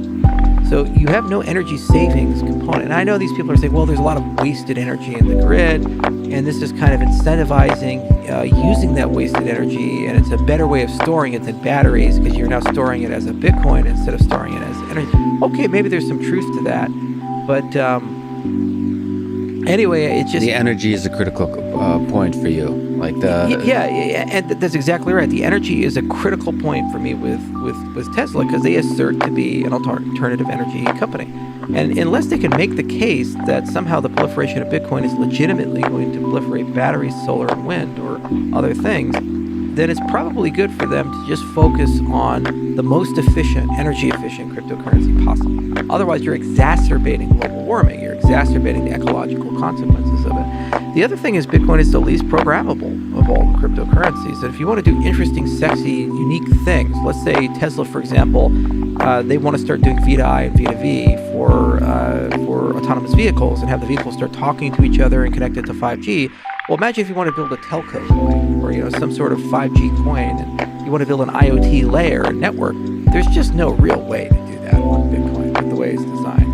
So you'd need fundamentally different infrastructure to create such a token and regulate such a system and have these things autonomously negotiate and do business with each other. You need DEXs and stable coins and all kinds of mechanics to make something like that possible. Well, that's really beneficial to Tesla if they could figure that out, because they can create like an information sharing incentive scheme where if the cars talk to each other, including other branded cars like GM cars and Fords, they can now actually get data from those cars through a marketplace in exchange for the benefit of autonomous driving or for the benefit of understanding road conditions or safety enhancement and so forth. So it's just depending. Are you just here to speculate? Are you here to actually use it as another medium of exchange? Or do you actually want to build infrastructure on this thing? The more closely you get to utility, the further down the road you get there, then